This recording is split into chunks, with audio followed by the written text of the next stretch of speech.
श्रीमते रामानुजाय नमः। श्री विष्णुचित्तगुरवे नमः। श्रीमद्वरवरमुनये नमः। வென்றி மாமழுவேந்தி முன்மண்மிசை மன்னரை மூவெழுகாட்கொன்ற தேவனின் குறைகடல் தொழுவதொருவகையென கருள் புரியே. வென்றி மாமழுவேந்தி முன்மண்மிசை மன்னரை மூவெழுகாட்கொன்ற தேவனின் குறைகடல் தொழுவதொருவகையென கருள் புரியே. மன்றில் மாம்பொழில் உழைத்தந்து மல்லிகை மௌவலின் போதத்தி சென்ற தாமணம் கமல் தரவர திருவள்ளரை நின்றானே. திருவள்ளரை நின்றானே. திருவள்ளரை நின்றானே.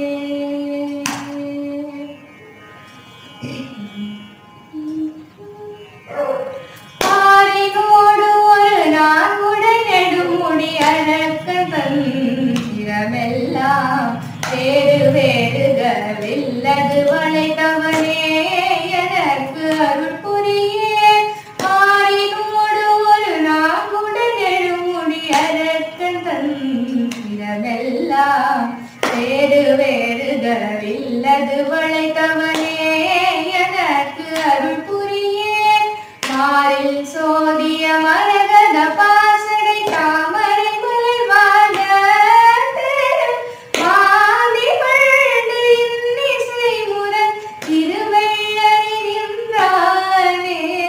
திருவள்ளரை நின்றானே. திருவள்ளரை நின்றானே. முன்னிவ்வேடுலகு உணர்வின்றி இருள்மிகு உம்பர்கள் தொழுதேத்த அன்னமாகி என்று அருமறை பயந்தவனே எனக்கு அருள் புரியே. முன்னிவ்வேடுலகு உணர்வின்றி இருள்மிகு உம்பர்கள் தொழுதேத்த அன்னமாகி என்று அருமறை பயந்தவனே எனக்கு அருள் புரியே. மண்ணு கேதகை சூதகமென்றிவை வளத்திடை சுரும்பினங்கள் தென்னமென்று வண்டின்னிசை முரண் திருவள்ளரை நின்றானே. திருவள்ளரை நின்றானே. திருவள்ளரை நின்றானே. திருவள்ளரை நின்றானே.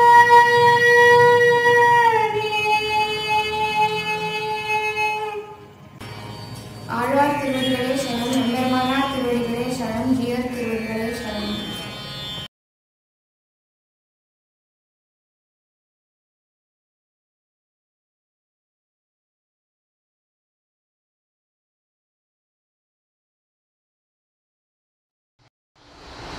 ஸ்ரீமதே ராமானுஜாய நமः. ஸ்ரீமத் வரவரமுனியே நமः. சதர்த்த சங்கிரகம் என்கிற தலைப்பிலே பற்பல உபன்யாசங்களை பற்பல சீர்ஷங்களிலே அனுபவித்துக் கொண்டு வருகிறோம்.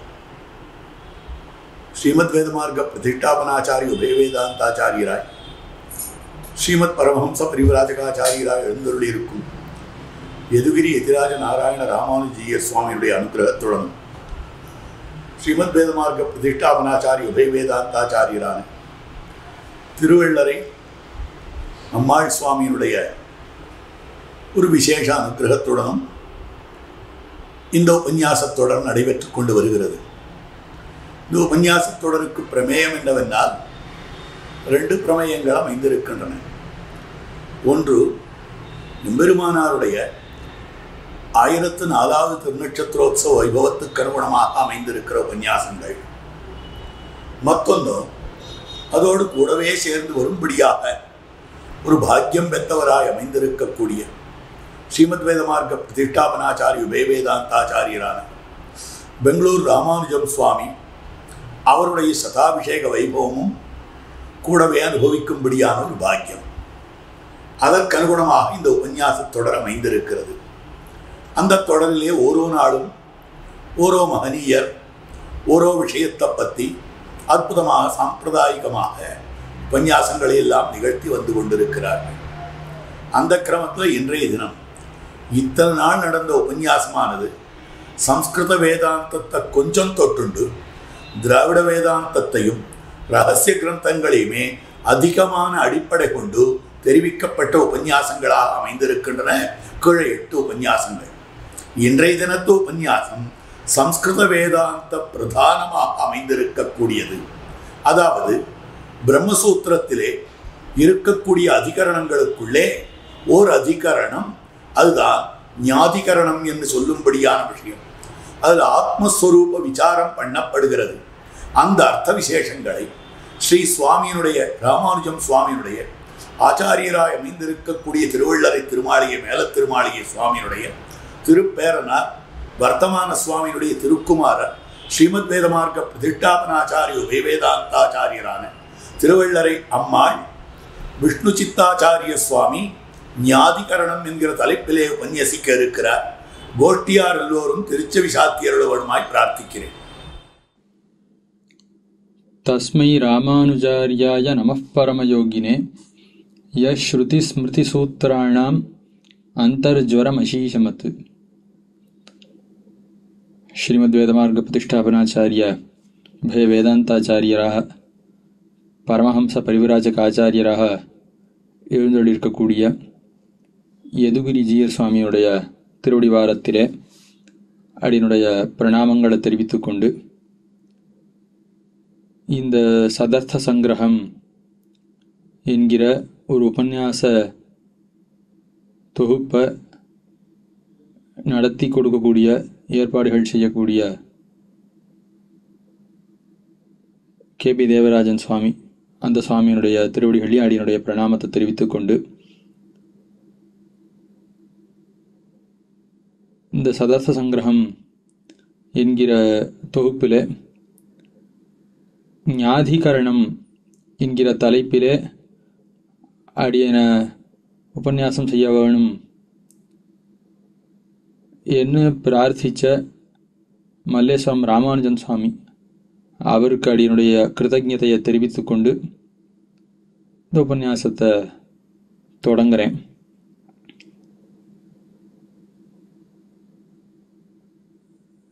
தற்பொழுது 80வது திருநக்ஷத்திரம் கண்டருளும், அந்த திருநக்ஷத்திர பூர்த்திய கண்டருளக்கூடிய சுவாமி பல வருஷங்களாக பெங்களூரில் பல சுவாமிகளை எழுந்துருள பண்ணி வைத்து அவர்களிடத்தில் காலக்ஷேபங்களை கேட்டவர். பல உபன்யாசங்களை ஏற்பாடு செய்து பெருமானார் திருநக்ஷத்திரத்துக்காக, அதே போல் மாமன்கள் திருநக்ஷத்திரத்துக்காக, பிள்ளலோகாச்சாரியருடைய திருநக்ஷத்திரத்துக்காக, இப்படி ஏதோ ஒரு காரணத்தை வைத்து கொண்டு பல உபன்யாசங்களை ஏற்பாடு பண்ணி அங்கே இருக்கக்கூடிய ஸ்ரீ வைஷ்ணவர்கள் எல்லாரும் கேட்கும்படியாக செய்தவர். தற்பொழுதும் உடையவருடைய திருநக்ஷத்திர அங்கமாக இந்த உபன்யாசம் ஏற்பாடு பண்ணப்பட்டிருக்கு. அதில் ஞாதிகரணம் என்கிற தலைப்பு, தர்மபூத ஞானம்னா என்ன, தர்மி ஞானம்னா என்ன, ஞாதிகரணம் என்ன சொல்ல வருது என்பதை அடியனுடைய சிற்றறிவுக்கு எட்டின வரைக்கும் அவகாசத்துக்கு அனுகுணமாகவும் ஏதோ கொஞ்சம் விண்ணப்பிக்கலான்னு ஆரம்பிக்கிறேன். பிள்ளலோகாச்சாரியர் தத்துவத்திரயத்தினுடைய ஆரம்பத்தில் முமுட்சுவான சேதனனுக்கு மோட்சம் உண்டாகும்போது தத்துவத்திரய ஞானம் உண்டாக வேணும்னு அருளி செய்தார். அதாவது ஒருத்தன் மோட்சம் அடைய வேணுமே ஆனால் சித்து அச்சித்து ஈஸ்வரன்னு சொல்லப்படுற 3 வஸ்துக்களையும் உள்ளபடியாக உணர வேணும். அந்த வஸ்துக்களுடைய தன்மைகள் எல்லாம் உள்ளபடியாக உணர வேணும் என்று அருளி செய்தார். சாஸ்திரமும் ஞானான் மோக்ஷன்னு அடிக்கடி சொல்லும். மகாபாரதத்தில் வேதவியாச பகவான் சொல்லி வச்சிருக்கார் இவ்வர்த்தத்தை. சாந்தி பர்வத்தில், மோட்ச தர்மத்தில். சரி, ஞானத்தினால மோட்சம் என்னால் அந்த ஞானமானது எம்பெருமானை பற்றின ஞானம் மட்டுமே இருந்தால் போராதா? பெருமானை தெரிஞ்சுட்டா மோட்சம்னு இருந்தால் போருமே, எதுக்காக தத்துவத்திலேயே ஞானம் வேணும்? என்னால் ஒரு காரணம், இந்த ஜீவாத்மாவையும் அஜித்தையும் உள்ளபடியாக உணர்ந்தால்தான் இவைகளில் வைராக்கியம்ங்கிறது உள்ளபடியாக ஏற்படும். இவைகளுடைய தோஷங்கள் எல்லாம் உள்ளபடியாக அறிந்தால்தான் இவத்தினுடைய தோஷம் மனசில் நன்னா பட்டு இவைகளை அடைய வேணும் என்கிற எண்ணம் உண்டாகாது. ஆக தொடர்ந்து எம்பெருமானை நினைத்து கொண்டே இருக்க வேணும். எம்பெருமான் தான் நமக்கு பிராப்யன். ஜீவாத்மாவையோ இல்லை அஜித்தையோ நினைக்கிறதுனால ஒரு லாபமும் இல்லை என்கிற ஒரு அறிவு, அது இவைகளுடைய சொரூபத்தை உள்ளபடியாக உணர்ந்தால் தான் உண்டாகும். அதற்காக ஜீவாத்மாவை தெரிந்து கொள்ள வேண்டிய தேவை இருக்குது, அஜித்தை தெரிந்து கொள்ள வேண்டிய தேவை இருக்குது. மொத்தொன்று, இந்த மோட்சத்துக்காக உபாசனம்ங்கிற உபாயத்தை அனுஷ்டிக்கக்கூடிய ஜீவாத்மா எம்பெருமான தியானம் பண்ணும் காலத்தை எம்பெருமானை மட்டும் தியானம் பண்ணவும் செய்யணும். அதே போல் அஜித்துக்கு அந்தரியாமியாக எம்பெருமான தியானம் பண்ணணும். தானாகிற ஆத்மாவுக்கு அந்தரியாமியாகவும் எம்பெருமான தியானம் பண்ணணும். ஆக அஜித்து என்னங்கிறத உள்ளபடியாக உணர்ந்தால் தான் அதனுடைய அந்தரியாமி எம்பெருமான தியானம் பண்ண முடியும். ஆத்மா உள்ளபடியாக உணர்ந்தால்தான் ஆத்மாவுக்கு அந்தரியாமி எம்பெருமான தியானம் பண்ண முடியும். ஆகையாலே சேத்தனா சேத்தனங்களுடைய சுரூபத்தையும், அதாவது உயிரற்ற அறிவற்ற பொருள்கள் அவைகளை பற்றியும், அறிவுடைய ஆத்மா அவனை பற்றியும் தெரிந்து கொள்ள வேண்டிய ஒரு தேவை உள்ளது. ஆகையால் அந்த தேவையை பூர்த்தி செய்வதற்காக வேதவியாச பகவான் தம்முடைய பிரம்மசூத்திரத்தில் ஜீவாத்மாவுடைய முக்கியமான பண்புகளையும் நிரூபிக்கிறார். அங்கங்கே சரீரத்தை பற்றி, இந்திரியங்களை பற்றி, பிராணனை பற்றி, இந்த பிரகிருத்தியினுடைய ஸ்வரூபம், சரீரத்தினுடைய தோஷங்கள், இந்த ஜீவாத்மாவுடைய தோஷங்கள், இந்த அர்த்தங்கள் எல்லாமும் நிரூபிக்கிறார் 2 அத்தியாயத்தில் 3 அத்தியாயத்தில் மேலேயும் சில இடங்கள்ல. ஆக இந்த ஆத்மாவை பற்றி தெரிந்து கொள்ள வேண்டிய ஒரு தேவை உள்ளது என்று பார்த்தோம்.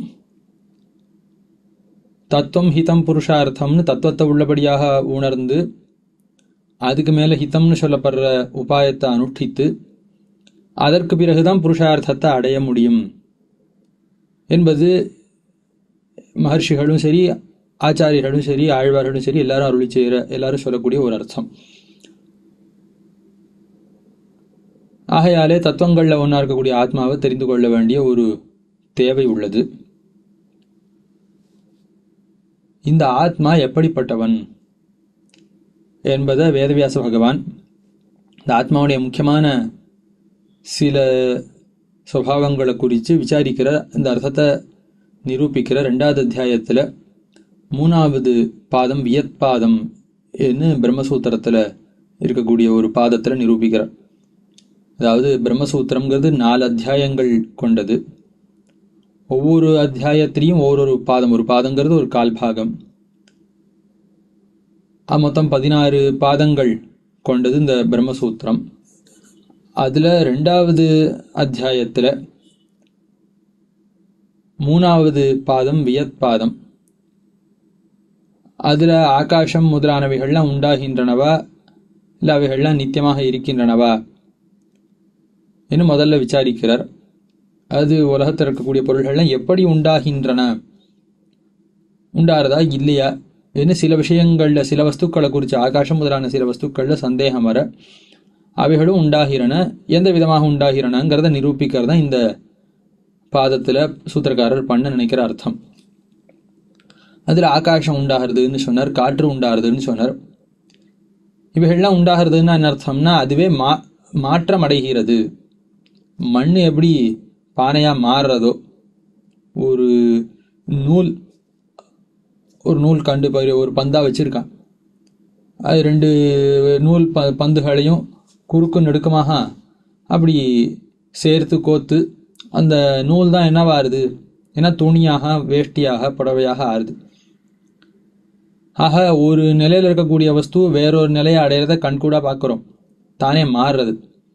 இதற்கு ஸ்வரூபான்யதா பாவம் என்று பேர். அந்யதா பாவகான மாறாட்டம், மாறுபாடு, வேறுபாடுன்னு அர்த்தம். நிலை வேறுபாடுன்னு அர்த்தம். எது மாறுறதுன்னா சுரூபமே வேறையா ஆறுது. மண்ணா இருந்த வஸ்து மண்ணா இல்லாமல் வேறொரு வஸ்துவாக மாறுறது. அதே போல நூலாக இருந்த ஒரு பொருளானது வேஷ்டியாக புடவையாக மாறுறது. அப்ப அந்த வஸ்துவே மாற்றத்தை அடைகிறது. அதே போல ஆகாசமே உண்டாகிறது, அகங்காரத்திலேருந்து உண்டாகிறது. ஆகாசமே மாற்றத்தை அடைகிறது என்று இத்த நிரூபிச்சார் முதல்ல. சரி, ஆகாசம் அப்படியே மாற்றம் அடையட்டும், ஜீவாத்மா அந்த மாதிரி மாற்றம் அடைய முடியாதே. ஆகையால ஜீவாத்மா எம்பெருமானுக்கு காரியம்னு சொல்ல முடியுமா? இல்லை ஜீவாத்மா எம்பெருமானுக்கு காரியம்னு ஒத்துண்டா அது பொருந்தக்கூடிய பொருள் அர்த்தமா? ஜீவாத்மாவை உண்டாகிறான்னு சொல்றா போல தோத்தம் அளிக்கக்கூடிய சில வாக்கியங்கள்லாம் இருக்கே. இப்படின்னெல்லாம் சந்தேகங்கள்.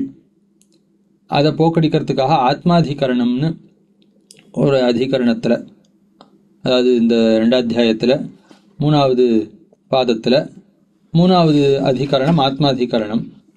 அந்த ஆத்மாதிகரணத்திலே சூத்திரக்காரர் இந்த ஆத்மாவானவன் உண்டாவதில்லை, ஆத்மா உண்டாகாட்டியும் கூட ஆனால் எம்பெருமான் சர்வ வஸ்துக்களுக்கும் காரணமாக இருக்கான், ஜெகத் காரணமாக இருக்கான், ஜீவாத்மாவும் எம்பெருமானுக்கு காரியந்தாங்கிற அர்த்தம் பொருந்தும் என்று காட்டினார். அது எப்படி பொருந்தும்? இவன் உண்டாகலைன்னா இவனுக்கு எம்பெருமான் எப்படி காரணமாக இருக்க முடியும்னா, ஆத்மாங்கிற வஸ்து உண்டாறது இல்லை, ஆத்மா நித்தியமாக இருக்கு. இந்த ஆகாஷாதிகளுக்கு இருக்கிறா போல இந்த ஸ்வரூபான்யதா பாவம், அந்த வஸ்துவே மாறுபாட்டு அடைதல்ங்கிறது ஆத்மாவை குறித்து பார்க்க முடியாது தான், ஆத்மாவிடத்தில் அந்த ஒரு பண்பை பார்க்க முடியாது தான். ஆனாலும் கூட இந்த ஆத்மாவினிடத்தில் இருக்கக்கூடிய ஞானம்ங்கிற ஒன்று, அது சங்கோச்ச விகாசங்கள் எல்லாம் அடையிறது. ஆத்மாவனுடைய ஞானத்தில் மாறுபாடு ஏற்படுறது. ஆகையால ஆத்மா உண்டாகிறான்னு அதையிட்டு சொல்லப்படுறான். ஸ்வரூபான்யதா பாவம் இல்லை, ஸ்வபாவான்யதா பாவம். அதாவது பிரகிருத்தியில் பழைய காலத்தில் இருக்கும் காலத்தே ஆத்மாவுக்கு ஞானம் அடியோடு இல்லை. இவனுக்கு ஒரு சரீரம் கிடைத்தவாறே ஞானம் மலர்றது, விகாசம் அடையிறது, பரவ ஆரம்பிக்கிறது. அதுக்கு முன்னாடி ஞானம் இருந்தாலும் கூட இல்லாததுக்கு சமமாக இருக்கிறது. ஆகையாலே இவனுக்கு ஞானம் உண்டாவதை இட்டு ஆத்மா உண்டாகிறான்னு சாஸ்திரம் சொல்றது. இவனுக்கு ஒரு சரீரம் கிடைத்தவாறே இவனுக்கு ஞானம் மலர்றது, அத்தையிட்டு இவன் உண்டாகிறான். ஏன்னா ஞானத்தோடையவன ஆத்மா இருக்கான். ஞானம் காரியம் பண்ணாத பொழுது அவன் இருந்தும் பிரயோஜனம் இல்லை. ஆக எப்போ ஞானம் காரியம் பண்ணுறதோ அப்போ தான் இவன் இருக்கான், அப்போ தான் இவன் உண்டாகிறான் என்ன சாஸ்திரம் சொல்றதுன்னு இப்படி நிரூபித்தார் கீழே. இதுக்கு மேலே ஒரு கேள்வி எழ ஞாதிகரணம் என்பது எழுகிறது. அதாவது இந்த ஆத்மாவானவன் உண்டாவது இல்லைங்கிறது எல்லாரும் ஒத்துக்கிறா, ஆத்மாவை நித்தியம் தான் எல்லாரும் ஒத்துக்கிறா. அப்படி இருக்க செய்தே அவனை எப்படி காரியம்னு சொல்றதுன்னு கேட்டா ஏன் ஞானத்தை கொண்டு சொல்ல வேணும்?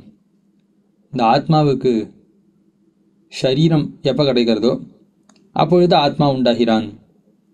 இந்த ஆத்மாவுக்கு எப்பொழுது சரீரம் விடுபடுறதோ, எப்போ சரீரத்திலேருந்து ஆத்மா கிளம்புகிறானோ, சரீரத்திலேருந்து எப்போ இவனுக்கு ஒரு பிரிவு ஏற்படுறதோ அப்பொழுது ஆத்மா மரணம் அடைகிறான்னு இப்படியே சொன்னா என்ன? இந்த ஆத்மாவுக்கு ஞானம்னு ஒன்று இருக்குன்னு எதற்காக கொள்ள வேணும்? இந்த ஆத்மாவுக்கு ஞானம்ங்கிற பண்பே கிடையாதுன்னு ஆக்ஷேபம். ஆயால நீங்கள் கீழே சொன்ன ரீதியில் இவ் அர்த்தத்தை சொல்ல வேண்டிய ஒரு தேவையில்லை. ஆத்மாவுக்கு ஞானம்னு ஒன்று இருக்குன்னு இசைய வேண்டிய ஒரு தேவையில்லை என்று இதை ஒருத்தன் கேள்வி எழுப்ப அவனுக்கு சமாதானம் சொல்கிறதுக்காக இவ் அதிகரணம். அதாவது இந்த பிரம்மசூத்திரத்தில் சில சூத்திரங்கள்ங்கிறது சின்ன சின்ன வாக்கியங்களாக இருக்கும். ஓரிரண்டு சொற்கள் கொண்டதாக இருக்கும். நிறைய சொற்கள் இருக்காது, குறைவான எண்ணிக்கையில் தான் சொற்கள் இருக்கும் ஒரு வாக்கியத்திலையும். அப்படிப்பட்ட வாக்கியங்கள் நிறைய அர்த்தங்களை உள்ளடக்கி கொண்டவைகள், அவைகளுக்கு சூத்திரங்கள்னு பேர். எம்பெருமான காட்டி கொடுக்கக்கூடியதாக இது இருக்கிறபடியால் இதுக்கு பிரம்மசூத்திரம் என்று பேர். அதில் ஒவ்வொன்றிலையும் அந்த சூத்திரங்கள் சில சூத்திரங்கள் சேர்ந்து ஒரு அதிகரணம் என்று சொல்வார்கள். ஒரு அதிகரணத்தில் ஒரு சூத்திரமும் இருக்கலாம், பல சூத்திரங்களும் இருக்கலாம். ஒரு அதிகரணமும் எப்படி இருக்கும்னா ஏதோ ஒரு கருத்தை குறித்து ஒரு விசாரம் இருக்கும். அந்த கருத்தை விஷயான்னு சொல்லுவாள். சில இடங்களில் ஒரு உபனிஷத் வாக்கியத்தில் சந்தேகம் வரும். இந்த வாக்கியத்துக்கு இப்படி பொருளா அப்படி பொருளா என்ன சந்தேகம் இருக்கும். அப்படி விசாரிக்கிறதுக்காக எடுத்து கையாளப்பட்ட அந்த வாக்கியத்தை விஷய வாக்கியம் என்று சொல்லுவார்கள். அதுக்கு மேலே சந்தேகம் இருக்கும், சம்சயம்னு சொல்லுவார்கள், விஷயான்னு சொல்லுவார்கள். இந்த வாக்கியத்துக்கு இந்த இடத்துல இப்படி பொருள் கொள்றதா, இதை உண்மைன்னு கொள்றதா, அதை உண்மைன்னு கொள்றதா என்ன ஒரு சந்தேகம் இருக்கும், அதை சம்சயான்னு சொல்லுவார்கள். அதில் ஒரு வாதி, ஒரு மதத்தை சேர்ந்தவன் ஒரு விதமாக பொருள் சொல்லுவான், அது தவறாக இருக்கும். அவன் சொல்கிற கருத்தை பூர்வபக்ஷா, அவன் சில காரணங்களை காட்டி ஒரு தீர்மானம் பண்ணுவான், அவன் சொல்கிறதா பூர்வபக்ஷம்னு சொல்லுவார்கள். அவன் சொல்கிறதுல இருக்கக்கூடிய தவறுகள் எல்லாம் கருதி சுட்டி காட்டி வேதவியாச பகவான் அவர் சரியான அர்த்தத்தை காட்டுவார். அதுக்கு சித்தாந்தகான்னு பேர். அதுக்கு மேலே ஒரு தொடர்பு சங்கத்தி இருக்கும். கீழ் அதிகரணத்துக்கும் இந்த அதிகரணத்துக்கும் ஒரு சங்கத்தி என்ன இருக்கும். இந்த அதிகரணங்கள்லாம் ஒன்னோட ஒன்று நன்னாக கோக்கப்பட்டு அப்படி நன்னாக கட்டப்பட்டு பிணைக்கப்பட்டு இருக்கும். ஏன்னா தொடர்புடையதாக பொருத்தமுடையதாக இருக்கும். இப்படி இந்த 5 அங்கங்கள் கொண்டது ஒரு அதிகரணம் என்று சொல்வார்கள். அதாவது ஒரு விஷயம், ஒரு சம்சயம், ஒரு பூர்வபக்ஷம், ஒரு சித்தாந்தம், அதுக்கு மேலே ஒரு சங்கத்தி என்ன, இந்த 5 சேர்ந்தது ஒரு அதிகரணம். வேறு விதமாக சொல்கிறது உண்டு, அது இப்போ நமக்கு தேவையில்லை. ஆக இந்த ஞாதிகரணம்ங்கிறது பல சூத்திரங்களாலே ஆத்மாவுக்கு ஞானம் உண்டு, இதுதான் முக்கியமாக சொல்ல போகிறார். இந்த ஞானம் நித்தியமாக உள்ளது, இயற்கையாகவே ஆத்மாவுக்கு ஞானம் இருக்குங்கிற இந்த அர்த்தம் தான் இந்த அதிகரணத்தில் முக்கியமாக சொல்லப்படுறது. இந்த ஆத்மா ஞானஸ்வரூபனாகவும் இருக்கிறான் என்று இந்த 2 அர்த்தங்களை இந்த அதிகரணம் நமக்கு காட்டி கொடுக்கறது. அதிகரணத்துக்குள்ளே போகிறதுக்கு முன்னாடி ஞானம்னா என்ன, ஞானஸ்வரூபனாக இருக்கிறதுனா என்ன, ஞான குணக்கனாக இருக்கிறதுனா என்னங்கிறத ஓரளவு பார்க்கலாம். அவரவர்கள் கண்ணை திறந்து பார்த்தா எதிரில் இருக்கக்கூடிய பொருள்களை பற்றின அறிவு நமக்கு உண்டாகிறத நாம் அனுபவிக்கிறோம். பலர் பல விஷயங்களை பேச அவள் சொல்கிற வார்த்தையிலேருந்து இந்த விஷயங்களை கேட்டு கேள்வி ஞானம் உண்டாகிறதையும் பார்க்கிறோம். அதே போல் சிலவத்தை வெளிப்படையாக கண்ணால் பார்க்காட்டியும் காதால் கேட்காட்டியும் நாமே ஊகம் பண்ணி அனுமானம் பண்ணி தெரிந்து கொள்கிறோம். பிரத்யக்ஷம், அனுமானம், சப்தம் என்ன 3 பிரமாணங்கள் என்று சொல்வார்கள். பிரத்யக்ஷங்கிறது நம்முடைய 5 புலன்கள். அனுமானம்ங்கிறது பிரமாணத்தினால அறிந்த ஒன்று, முக்கியமாக இந்திரியங்கள்னால அறிந்த ஒன்று. அதை கொண்டு அறியாத ஒன்றை அவன் தெரிந்து கொள்வான். உதாரணத்துக்கு மழை சத்தம் காதில் கேட்கறது, கிரகத்துக்குள்ளேயே இருக்கான், மழையை கண்ணால் பார்க்கலை, இந்த சத்தத்தை கொண்டு வெளியில் மழை பெய்யறது என்ன தெரிஞ்சுக்கிறான்னா இது அனுமானம். இதை போல் அனுமானங்களை அவரவர்கள் ஒரு நாளும் தெரியாமலே பண்ணி கொண்டு தான் இருப்போம். அதுக்கு அனுமானம் பேருன்னு வேணால் தெரியாது, அவ்வளோதான். ஆக இது 2வது பிரமாணம்னு சொல்லுவார்கள். ஒரு காரணத்தை கொண்டு, ஒரு ஹேத்துவை கொண்டு வேறொன்றை தெரிந்து கொண்டால் அது அனுமானத்தினால தெரிந்து கொள்றதுன்னு சொல்லுவார்கள். அதுக்கு மேலே சப்தம்னு நாம லோகத்தில் பேசக்கூடிய சொற்கள், வார்த்தைகள், வாக்கியங்கள்லேருந்தும் அர்த்தங்களை தெரிந்து கொள்கிறோம். வேதத்தில் இருக்கக்கூடிய வாக்கியங்கள்லேருந்தும் பொருள்களை நாம் தெரிந்து கொள்கிறோம். இந்த 2 விதமான சொற்களும் உலகத்தில் வழங்கக்கூடிய சொற்கள், பாஷைகளில் இருக்கக்கூடிய சொற்கள் என்ன, வேதத்தில் இருக்கக்கூடிய சொற்கள் என்ன, இவைகள் எல்லாம் சேர்ந்து சப்தம்ங்கிற பிரமாணம்னு சொல்லுவார்கள். ஆக இந்த 3ம் நமக்கு அறிவை உண்டாக்கக்கூடியவை. இவைகள்லேருந்து நமக்கு அறிவு உண்டாகிறது. இப்போ விசாரம் எதுலன்னா நாம்ங்கிற வஸ்துவை குறித்து விசாரம். இந்த நாமாகிற வஸ்து ஆறு.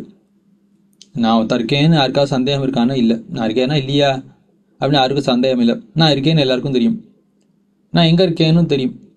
இந்த உடல்னு நம்ம நினச்சிக்கிட்டு இருக்கவாளோ இல்லை உடலுக்குள்ளே இருக்கேனோ ஏதோ ஒன்று ஆக மொத்தம் ஆறும் எனக்கு நானும் ஆறுனே தெரில, நான் இருக்கிறதே இருக்கேனா இல்லையானே தெரில எனக்கு அப்படின்னு ஆறும் சொல்றதில்ல. நான் எல்லாரும் ஒருத்தர தங்களை தாங்களே உணர்கிறார்கள். அந்த நானாகிற வஸ்து தான் ஆத்மா என்று சாஸ்திரம் நமக்கு காட்டி கொடுக்கறது.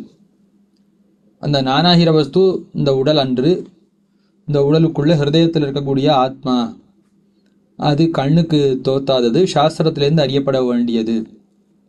அந்த ஆத்மா இருக்கான்னு நாம் அனுபவிக்கலாமே ஒழிய இந்த ஆத்மாவை சாட்சாத்காரம் பண்ண முடியாது. அதனுடைய எல்லா சுரூபங்களையும் நம்ம தெரிந்து கொள்ள முடியுமான தெரிந்து கொள்ள முடியாது. சிலபத்த சாஸ்திரத்திலேருந்து தான் தெரிந்து கொள்ள வேணும் என்ன இருக்கு.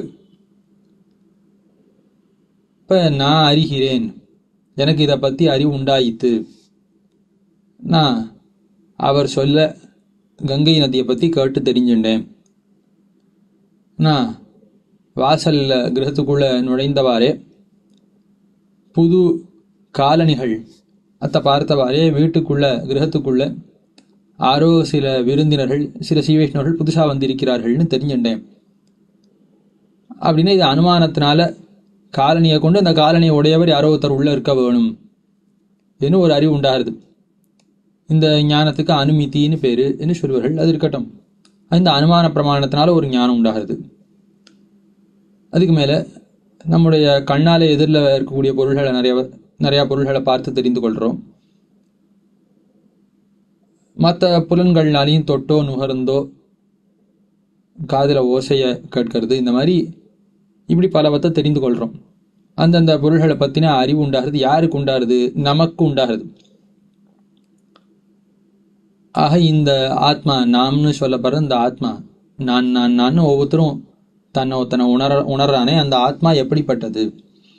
இந்த ஆத்மாவுக்கு அறிவு இயற்கையாக இருக்கா, செயற்கையாக இருக்கா? இந்த ஆத்மா தான் எப்படி இருக்கான், இவன் அறிவு உடையவனா இருக்கானா இல்லையாங்கிற விசாரம் ஒன்று. இந்த ஆத்மா தான் எப்படிப்பட்டவன் என்ன ஒரு விஷயம். இந்த ரெண்டையும் பார்க்க வேணும். ஞானம்னா என்ன என்னால் விஷயங்களை காட்டி கொடுக்கக்கூடிய ஒன்று. ஆத்மாவுக்கு விஷயங்களை காட்டி கொடுக்கக்கூடியதாக, விஷயங்களை கிரகிச்ச ஆத்மாவுக்கு அவைகளை பற்றின ஒரு காட்சி தோற்றம் அதை உண்டாக்கி கொடுக்கக்கூடிய ஒரு பொருளுக்கு தான் ஞானம் என்ன பேர். இந்த ஞானம்ங்கிறது நம்முடைய புலன்கள் வழியாக வெளியே சென்று அந்த விஷயங்களோட ஒரு தொடர்பை பெற்று அவைகளை பற்றின ஒரு காட்சி தோற்றம் அத்த ஆத்மாவுக்கு உண்டாக்கி கொடுக்கறது. இதான் இந்த ஞானம் பண்ணக்கூடிய ஒரு காரியம். அது எப்படி இருக்கும் என்னால், இப்போ ஒரு அறைக்குள்ளே போகிறோம். இந்த அறைக்குள்ளே சென்றவாறே இருள் மூடி இருந்ததுன்னா அந்த அறையில் இருக்கக்கூடிய பொருள்கள் என்ன, எதில் புஸ்தகம் இருக்கா, எதில் ஏதாவது ஒரு கருவி இருக்கா இல்லையா, இனி இந்த ஞானங்கள்லாம் உண்டாக முடியாது. ஆகையாலே இந்த பொருள்களை பற்றின அறிவு உண்டாக வேணுமே ஆனால் என்ன வேண்டிருக்கு? வெளிச்சம் வேண்டிருக்கு. அறையில் இருக்கக்கூடிய பொருள்கள் நாம் பார்க்க வேணுமே ஆனால் அந்த அறையில் ஒரு விளக்கு வேண்டிருக்கு.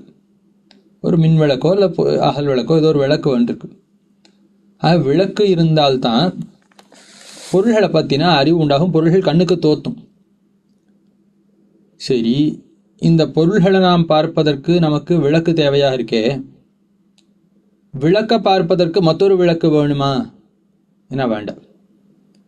அந்த விளக்கானது மற்றவற்றை நாம் பார்க்கறதுக்கு காரணமாகுது.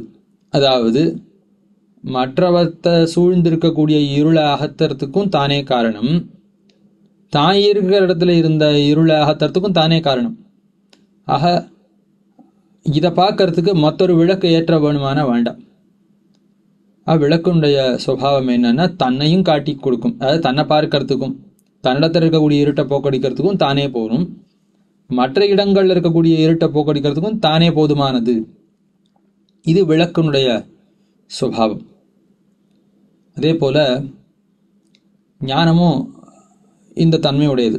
அதாவது எதிரில் ஒரு பானை உள்ளது, எதிரில் ஒரு புஸ்தகம் உள்ளது, எதிரில் ஒரு நாற்காலி உள்ளது, சுவர் உள்ளது, தரை உள்ளது ஏன்னா நாம் எப்படி தெரிந்து கொள்கிறோம்? கண்ணை திறந்து பார்க்குறோம், அறிவு இங்கேருந்து போய் நமக்கு காட்டி கொடுக்கறது.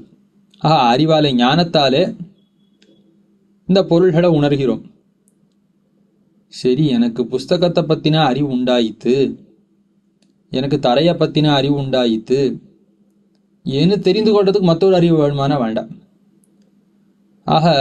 இந்த அறிவு எப்படிப்பட்டதுன்னா புஸ்தகத்தையும் காட்டி கொடுக்கும், தன்னையும் காட்டி கொடுக்கும். புஸ்தகத்தை பற்றின அறிவானது புஸ்தகத்தை காட்டி கொடுத்துண்டு அந்த காலத்திலே தானும் தோற்றும்.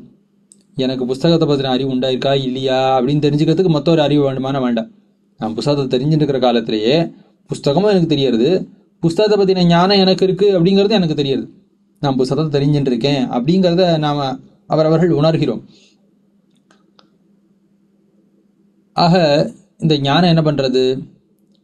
ஏன்னா மற்ற பொருள்களை காட்டி கொண்டு அவைகளை காட்டி கொடுக்குற காலத்திலேயே தானும் தோற்றக்கூடியதாக இருக்குது. அதாவது புஸ்தகத்தை பற்றின அறிவு இருக்கிற காலத்தில், புஸ்தகம் தோற்றுற காலத்தில், புஸ்தகம் தோற்றுறது என்ன எப்படி உணர்கிறோமோ அதே போல் அந்த புஸ்தகத்தை பற்றின ஞானமும் தோற்றுறது, அதையும் நாம் சேர்த்து உணர்கிறோம். இதுக்கு தான் ஸ்வயம் பிரகாசத்துவம்னு பேருன்னு சொல்லுவார்கள். ஸ்வப்பிரகாசம்னு சொல்லுவா, ஸ்வயம் பிரகாசம்னு சொல்லுவா. பிரகாஷா பிரகாஷான்னா பாசமானதா, தோற்றமளித்தல்னு சொல்லுவார்கள். அதாவது ஒரு வஸ்து தோற்றுறதுன்னு அர்த்தம்னா அதை பற்றி நம்ம மனசால் நினைக்க முடியும், இல்லை அதை நம்முடைய புலன்கள்னால ஏதோ ஒரு காரியத்தில் உபயோகப்படுத்த முடியும், இல்லை வாக்கால் அதை பற்றி பேச முடியும். ஏதோ ஒரு வஸ்துவை பற்றின அறிவு உண்டானதான் அதை பற்றி மனசில் நினைக்க முடியும். உன்னை பற்றி நம்ம தெரிஞ்சுட்டா தான், எதில் பானை இருக்குன்னு தெரிஞ்சால் தான் அந்த பானையை எடுத்துன்னு வந்து அதில் தீர்த்தம் கொண்டு வர முடியும். எதில் பானை இருக்குங்கிறத அறிஞ்சால் தான் பானை அதை எடுத்துட்டு வா என்ன அந்த பானையை பற்றின சொற்களை பயன்படுத்த முடியும்.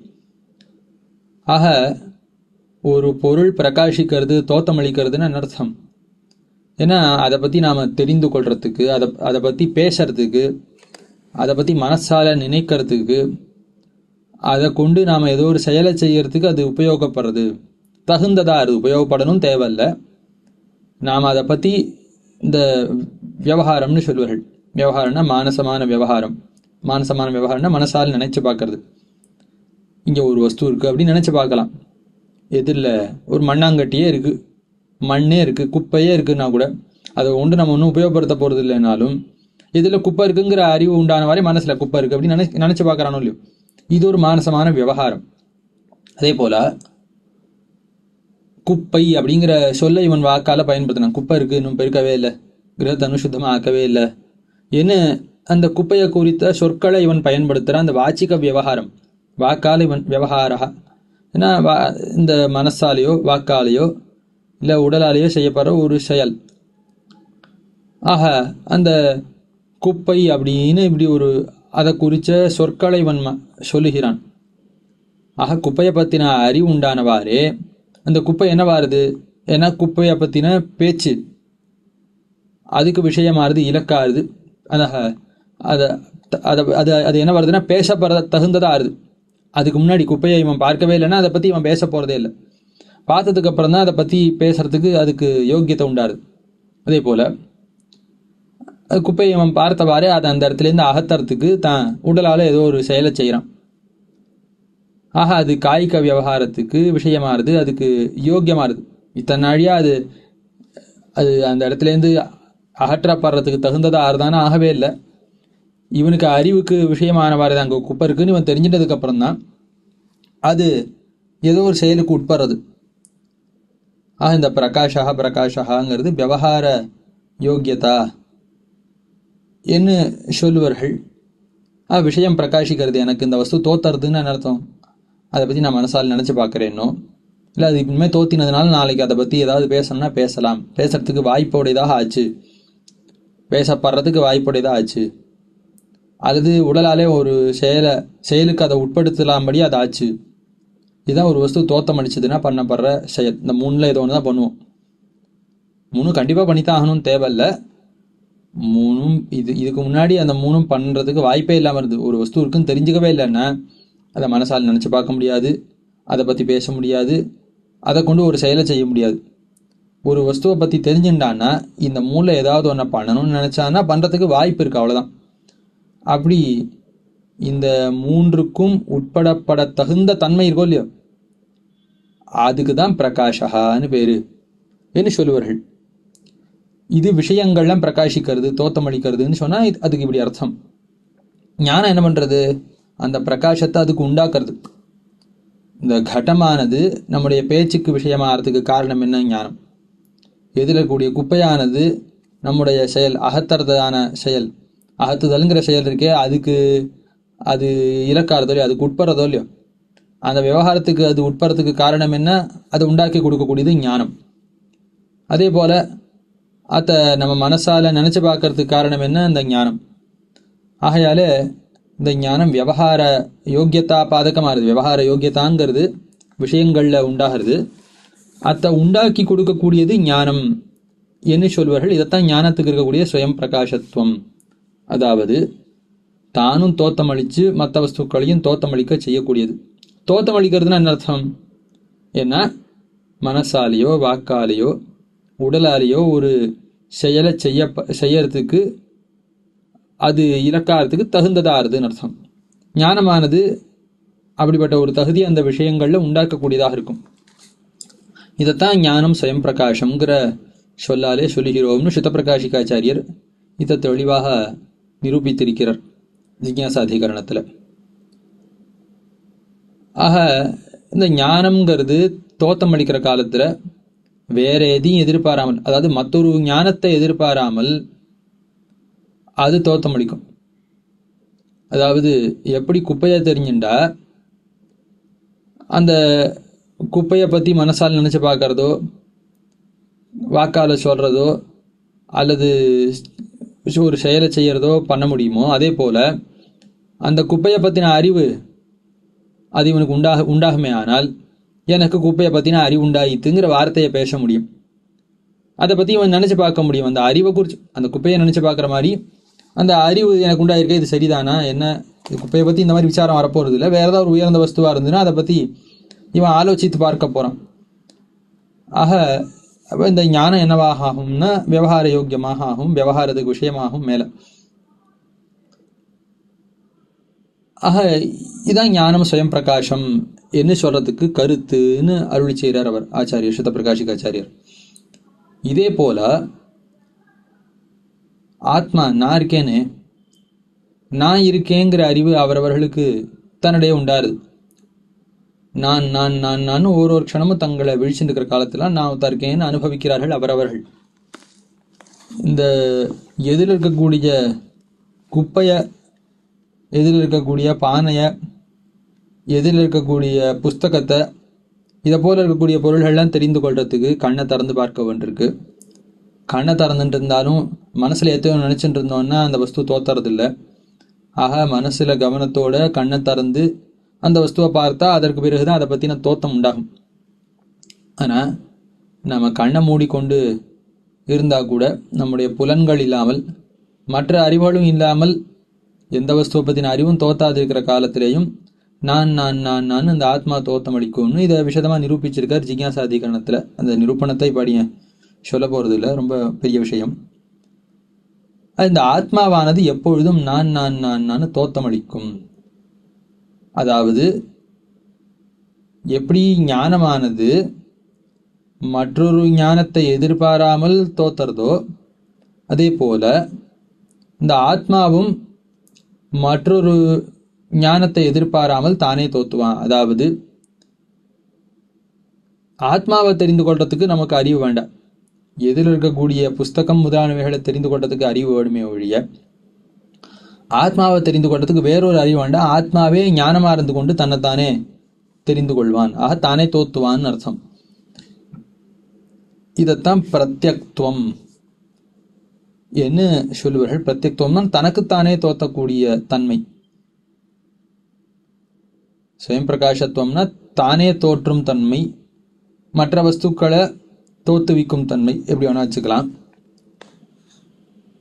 தோற்றுதல்ங்கிறது தான் அர்த்தம் பார்த்துருக்கோம். விவகார யோக்கியதா அல்லது விவகார யோக்கியதா ஆபாதகத்துவம்னு ஏதோ ஒன்று. விவகாரத்துக்கு விஷயமாகிறதோ இல்லை விஷயமா ஆக்கிறதோ, ரெண்டில் ஏதோ ஒன்று. இப்போ இந்த ஆத்மாவை நாம் தெரிந்து கொள்கிற காலத்தில் இந்த ஆத்மா எப்படி தோத்துறது? தனக்குத்தானே தோத்துறது. நான் இருக்கேன்னு யார் தெரிஞ்சுக்கிறான்னா நானே தெரிஞ்சுக்கிறேன். இப்போ எனக்கு என்னை பற்றின ஒரு தோத்த மாதிரி உண்டாகிறது. அது எதனால் உண்டாகிறதுன்னா என்னாலே உண்டாகிறது. அப்போ தனக்குத்தானே தோற்றுதல்ங்கிறத பிரத்யக்துவம் என்று சொல்வார்கள். அதாவது தானே தோத்தினா ஸ்வயம் பிரகாசத்துவம், தனக்குத்தானே தோத்தினா அதுக்கு பிரத்யக்துவம்னு பேர். இந்த ஞானம் இருக்கே அது தானே தோத்தும்.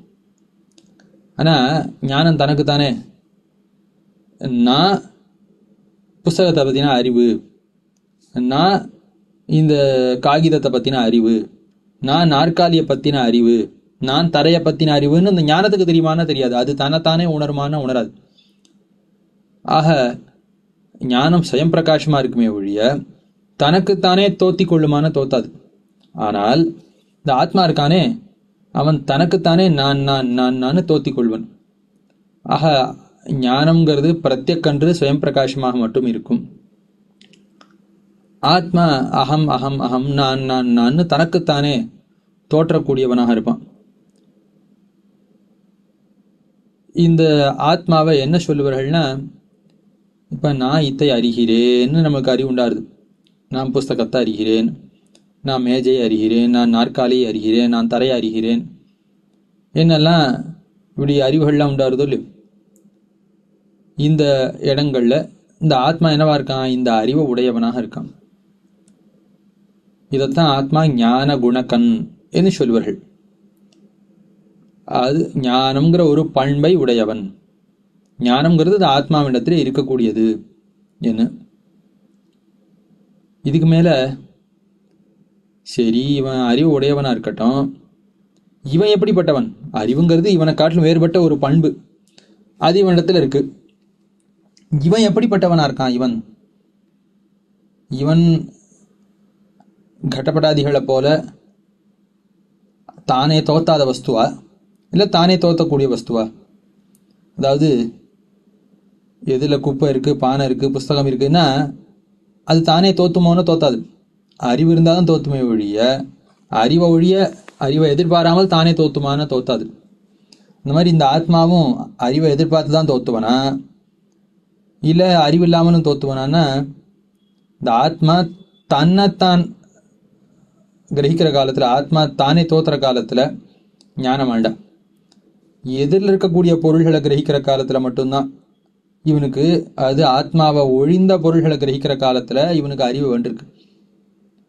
ஆனால் ஆத்மாவை கிரகிக்கிற காலத்தில், ஆத்மானா தான் ஜீவாத்மா, அத்தை உணரும் காலத்தே இவனுக்கு மொத்தொன்று வேண்டியிருக்கான்னா தேவையில்லை என்ன சொல்வார்கள். இதைத்தான் ஆத்மாவானவன் ஞானஸ்வரூபனாக இருக்கான் என்று சொல்வார்கள். அதாவது தான் அறிவே வடிவெடுத்தவனாக இருக்கான், அறிவு மயனா தான் இருக்கான். அதாவது தானும் அறிவா இருக்கான்னு அர்த்தம். தானும் அறிவா இருக்கான், தான் அறிவை உடையவனாகவும் இருக்கான் என்ன ரெண்டு. இதுல இந்த ஆத்மா தானே அறிவுமயனா இருக்கான் அப்படிங்கிறத ஞானஸ்வரூபனா இருக்கான்னு சொல்லுவா. அந்த ஆத்மாவை தர்மி ஞானம் என்று சொல்வார்கள்.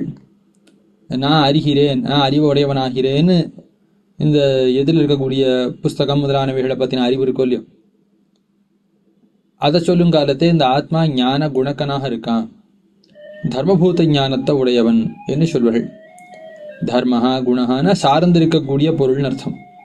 இந்த ஆத்மாவினிடத்திலே இந்த குணம் இருக்கு, ஆத்மாவினிடத்தில் அது ஞானம் இருக்கு. ஆத்மாவை சார்ந்து ஆத்மாவினிடத்திலே இருக்கக்கூடியது இந்த ஞானம். ஆக இந்த பண்பை உடையவன் அவன் தர்மின்னு சொல்லப்படுவன். ஆக இந்த ஆத்மாவானது இந்த தர்மியான வஸ்து ஆத்மாவானது எப்படி இருக்குன்னா, அதுவும் ஞானமே வடிவெடுத்ததா இருக்கு. அது உடையது எத்த உடையதா இருக்கு? ஞானத்தை உடையதாக இருக்கு. ஆக தானே அறிவாக தான் அறிவு உடையதாக இருக்கு என்ன 2.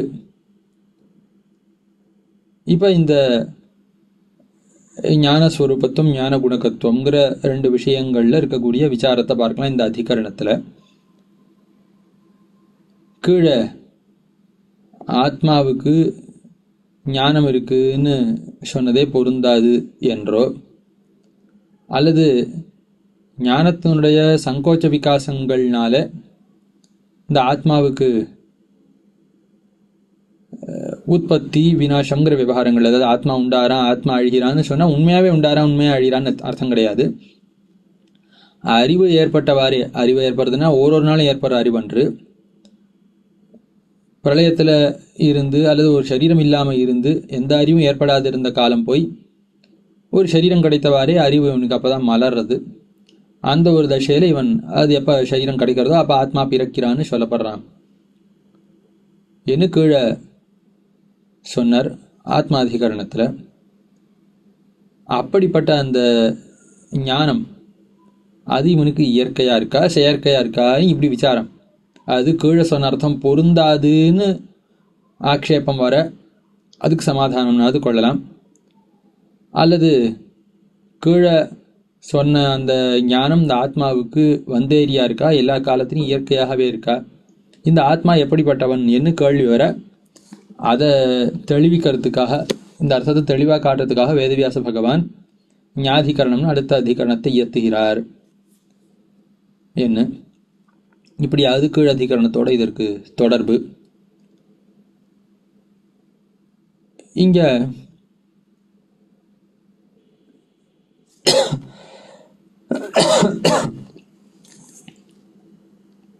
பௌத்தர்களோ அல்லது சாங்கிய மதத்தை சேர்ந்தவர்களோ அல்லது அத்வைத்திகளோ அவர்கள் எல்லாரும் ஆத்மாவானவன் அறிவே வடிவெடுத்தவனாக மட்டுமே இருக்கான், அதாவது ஞானஸ்வரூபனாக மட்டும் இருக்கான், அவனுக்கு ஞானம்ங்கிற பண்பு கிடையாதுன்னு வச்சுட்டு இருக்கா. இவாள்லாம் சொல்ற ரீதியில ஆத்மா ஞானமே அற்றவனா, அதாவது ஞானஸ்வரூபனாக மட்டும் இருக்கான், ஞான குணக்கத்துவங்கிறது அவனுக்கு அடியோட கிடையாதா? அல்லது நையாயிக்கர்கள் வைசேஷிகர்கள் கணாத மகர்ஷி தொடங்கி இந்த மகர்ஷிகள்லாம் சொல்லியிருக்க ரீதியில நையாயிக்கர்கள் சொல்ற ரீதியில இந்த ஆத்மாவானவன் கல்லை போல கட்டையை போல இருக்கக்கூடியவன், அது அவன் ஞானஸ்வரூபன் கிடையாது, அவன் கல்லை போல தான் ஒரு அறிவான வஸ்து கிடையாது, ஞானஸ்வரூபமான ஒரு வஸ்து கிடையாது, அறிவை உடையவன். ஆனா அந்த அறிவும் இவனுக்கு இயற்கையாக நித்தியமாக இருக்கான்னா இல்லை, ஒரு காலத்துல உண்டாகிறது. ஆகந்துக சைத்தன்யம்னு வந்தேரின்னு சொல்வார்கள். ஆக ஆத்மாவுக்கு ஞானஸ்வரூபத்துவம் மட்டும்தான் இருக்கு, ஞான குணகத்துவம் அடியோட கிடையாதுன்னு ஒரு வாதி. மற்றொருத்தன் ஞானஸ்வரூபத்துவம் கிடையவே கிடையாது, ஞான குணகத்துவம் உண்டு, ஆனா அது இயற்கை அன்று வந்தேறி ஒரு காலத்துல மட்டும் இவனுக்கு அறிவு இருக்கும். என்ன இப்படி 2 விதமான வாதிகள், இவா 2 பேரும் பூர்வபக்ஷிகள். இவர்களை தள்ளி வேதவியாச பகவான் இந்த ஆத்மா ஞான குணக்கம்தான், அந்த ஞானமும் இவனுக்கு வந்தேறி என்று எப்பொழுதும் நித்தியமாக இருக்கக்கூடியது, இயற்கையாக இருக்கக்கூடியதுன்னு காட்டுறார்.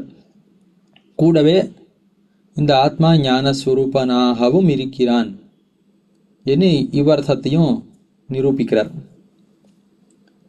இதுல முதல்ல ஞானஸ்வரூபம் மட்டும்தான் சில வேத வாக்கியங்கள்னால சந்தேகம் வருது. அதாவது ஆத்மாவை சொல்ல வேண்டிய இடத்துல பிருஹதாரண்யகத்துல கான்வசாக்கையில யோ விஜ்ஞானே திஷ்டன்னு சொல்லியிருக்கு. ஜீவாத்மாவை குறிக்க வேண்டிய சொல்ல பயன்படுத்த வேண்டிய இடத்துல ஆத்மாவை என்ன சொல்லியிருக்கு, ஆத்மானோ ஜீவனோ சொல்லாமல் விஞ்ஞானம்னு அறிவு, விஞ்ஞானே திஷ்டன் இந்த அறிவுக்குள்ள அந்தர்யாமியாக எம்பெருமான் இருக்கான்னு சொல்லியிருக்கும். ஜீவாத்மாவுக்கு அந்தர்யாமியாக எம்பெருமான் இருக்கான்னு சொல்ல வேண்டிய ஸ்தலத்திலே அறிவுக்கு அந்தர்யாமியாக எம்பெருமான் இருக்கிறான் என்று சொல்லியிருக்கு. அதே போல ஆத்மா யாகங்கள் எல்லாம் செய்கிறான், உலகத்துல செயல்கள் எல்லாம் செய்கிறான்னு சொல்ல வேண்டிய ஸ்தலத்துல தைத்திரிய உபனிஷத்து விஜானம் யஜ்ஞம் தனுதே கர்மாணி தனுதே பிச்சான்னு சொல்றது.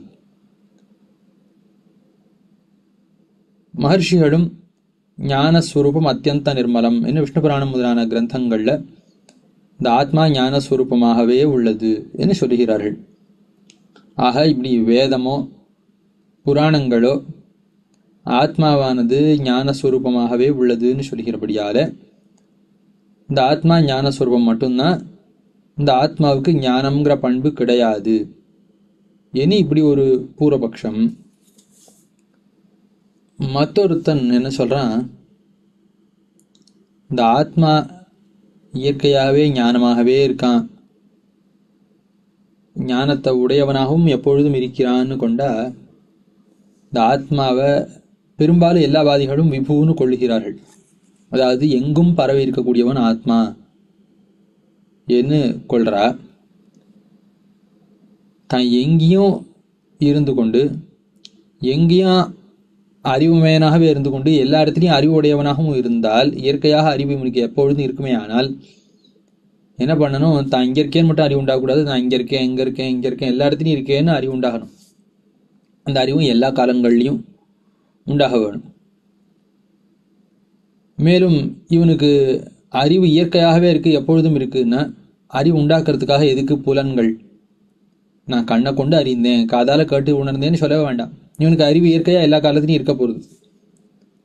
மேலும் இவன் தூங்குற காலத்துல தன்னை தெரிஞ்சுட்டு இருக்கானா தெரிஞ்சுக்கல, இவனுக்கு மயக்கம் இருக்கிற காலத்துல தெரியறதானா தெரியல, மூர்ச்சித்து விழுந்திருக்கிற காலத்துல தெரியறதானா தெரியல, சொப்ன காலத்துல தெரியறது இல்லை. ஆக இப்படி ஆத்மா இருக்கிற காலத்திலையும் சில நேரங்கள்ல அறிவு உண்டாகாதபடியாலையும், அறிவு எப்போ உண்டாருது, இவன் கவனத்தோட மனசை செலுத்தி கண்ணை கொண்டோ மற்ற புலன்களை கொண்டோ ஏதோ ஒன்றை இவன் தொடர்பு படுத்தி பார்த்துட்டானா அப்பொழுது அறிவு உண்டாகிறது. இந்திரியார்த்த சன்னிகர்ஷம்னு சொல்லுவார்கள். நம்முடைய புலன்கள் வழியாக அறிவு ஏதோ ஒன்றோட தொடர்பு அடையணும், அப்பொழுதுதான் அறிவு உண்டாக முடியும். ஆக அது இருக்கிற காலத்தில் மட்டும்தான் அறிவு உண்டாகிறது, எப்படி மற்ற காலங்களில் இல்லை. நான் கண்ண முடின்றது அறிவு உண்டாகிறது இல்லை. அப்போ எப்படி இவனுக்கு அறிவு இயற்கையாக இருக்குது, நித்தியமாக இருக்குதுன்னு ஒத்துக்க முடியும்? ஆகவே இவனுக்கு ஒரு காலத்தில் மட்டும்தான் அறிவு உண்டாகிறதுன்னு கொள்ள வேணும்னு நையாயிக்கர்கள், நியாய மதத்தை சேர்ந்தவர்கள், கணாதர், அதுக்கு மேலே கௌதமர் என்ன இந்த மகர்ஷிகளுடைய மதத்தை சார்ந்தவர்கள் சொல்லுகிறார்கள். இந்த ஆத்மாவை எங்கேயும் பரவி இருக்கான், விபுவா இருக்கான்னு அவசியம் ஒத்துக்கொள்ள வேணும், செய்ய வேணும். ஏன்னா வெவ்வேறு இடங்கள்ல இவனுக்கு வெவ்வேறு காலங்களில் இவனுக்கு சுகதுக்கங்கள் ஏற்படுறத அவரவர்கள் அனுபவிக்கிறோம். வெவ்வேறு விதமாக வெவ்வேறு காரணங்கள்னால உண்டாறத அனுபவிக்கிறோம். ஆகையால அங்கங்கள்லாம் இவனுக்கு சரீரம் அங்கங்கள்லாம் இருக்கான்னு இல்லை, சரீரம் ஒருத்துல தான் இருக்கு, ஆனால் எங்கேருந்தோ ஏதோ காரியங்கள்லாம் நடக்கிறது. ஆகையால இந்த ஆத்மா எல்லா இடத்துலையும் இருக்கான்னு இருந்தால் தான் அங்கங்கே இருக்கக்கூடிய இந்த ஆத்மாவண்டத்தில் எல்லா இடத்துலையும் இருக்கக்கூடிய ஆத்மாவனுடைய புண்ணிய பாபங்களுடைய சம்பந்தத்தால் எல்லா இடங்கள்லையும் இவனுக்கு ஏதோ காரியங்கள் லாபங்கள். இங்கே இருக்கான் இவன், எங்கேயோ இருக்கக்கூடிய நிலத்தில் ஏதோ ஒரு லாபத்தினால இவனுக்கு ஒரு சந்தோஷம் உண்டாருது, ஏதோ ஒருத்தர் எங்கேயோ பண்ணுறதுனால இவனுக்கு ஏதோ ஒரு கஷ்டம் இப்போ உண்டாருது. ஏன்னு இதுக்கெல்லாம் காரணம் ஆத்மா எல்லா இடத்துலையும் இருக்கிறதான்னு இப்படி அவ கல்பிக்கிறா. வேதமும் இவன் தூங்குற காலத்தில் இவனுக்கு அறிவு இல்லை என்று சொல்லியிருக்கு. நாக கலு அயமேவம் சம்பிரத்யாத்மானம் ஜானாதி அயமகம் அஸ்மீதி நோயேவைமானி பூதானின்னு தன்னையும் மற்றவற்றையும் இவன் உணர்றதில்லை, உள்ளபடியாக உணர்றதில்லைன்னு சொல்லியிருக்கு. என்ன சொல்லியிருக்கு? இப்படி சில காரணங்கள் எல்லாம் அவர்கள் சொல்லுகிறார்கள்.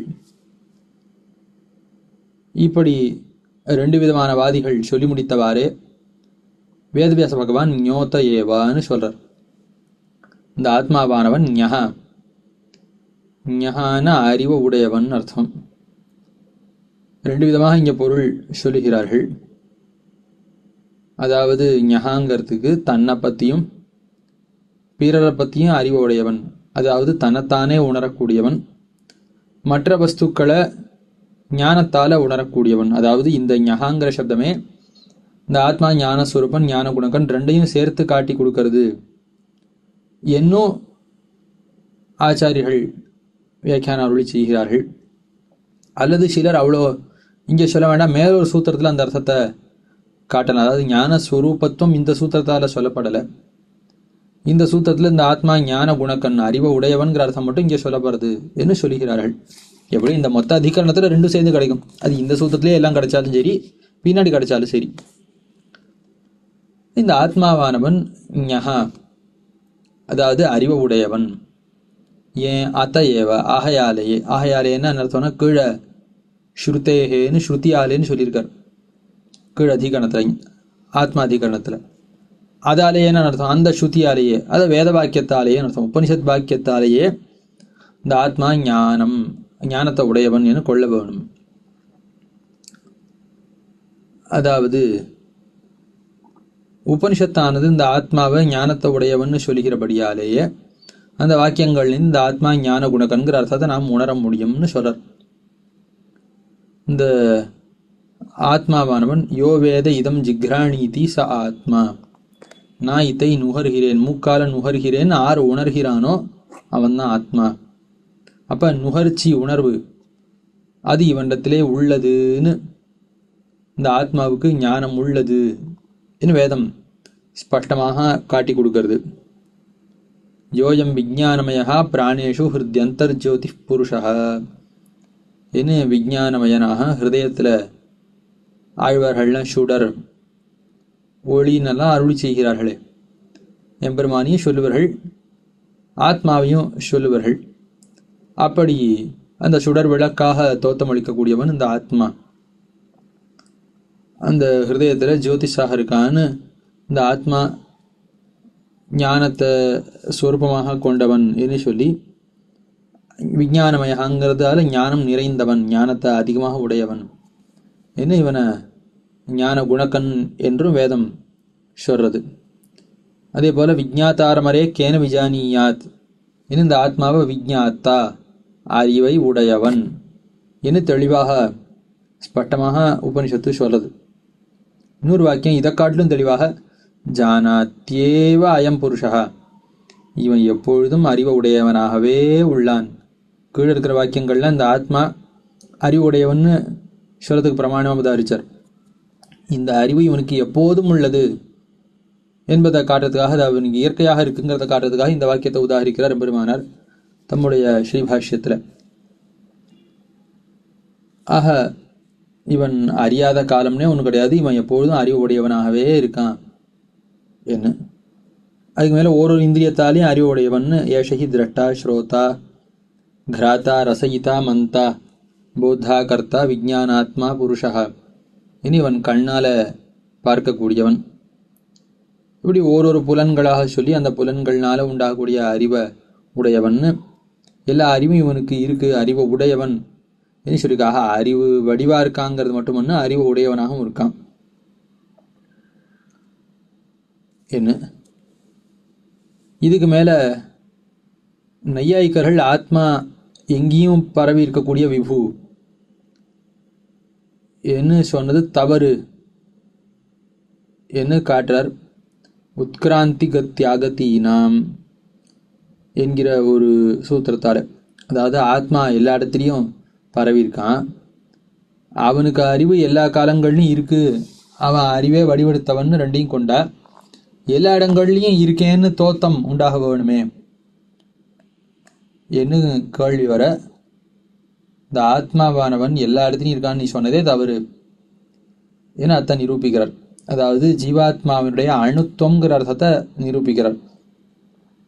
ஆத்மா உண்டாகல நித்தியம் என்று கீழே காட்டினார் ஆத்மாதிகரணத்தில். இந்த அதிகரணம் ஞாதிகரணத்தில் முக்கியமாக சூத்திரக்காரர் காட்ட நினைச்ச அர்த்தம் ஆத்மா ஞானத்தை உடையவன், அந்த ஞானம் நித்தியம்ங்கிற அர்த்தம், இயற்கையா இருக்குங்கிற அர்த்தம். கூடவே இந்த ஆத்மா ஞான ஸ்வரூபனாகவும் இருக்கான்னு காட்டுறார். இதை காட்டுறதுக்கு தேவைப்படுறது எதுன்னா இந்த ஆத்மா அணுவாக இருக்காங்கிற அர்த்தம். நையாயிக்கர்களை கண்டிக்கிறதுக்கு, அவர்கள் சொல்றது தவறுன்னு காட்டுறதுக்கு இந்த ஆத்மா அணுவாக ஹிருதயத்தில் மட்டும் உள்ளான் என்று காட்ட வேண்டிய ஒரு தேவை ஏற்படுறதுனால இந்த அணுத்துவத்தையும் சேர்த்து இந்த அதிகரணத்தில் காட்டுறார். இந்த அணுத்துவத்தை சொன்ன உடனே அதில் சில சந்தேகங்கள் வர அவைகளை போக்குற பொழுது கூடவே இந்த ஆத்மாவுடைய ஸ்வரூபம், ஞானத்தினுடைய ஸ்வரூபம் இதெல்லாமும் ஒரு விதமாக நன்னாக தெளிவுபடுத்துறார். உத்கிராந்தி கத்தியாகத்தினாம், இந்த ஆத்மாவானது இந்த தேகத்திலேருந்து வெளிக்கிளம்புறதுன்னு வேதம் சொல்றது.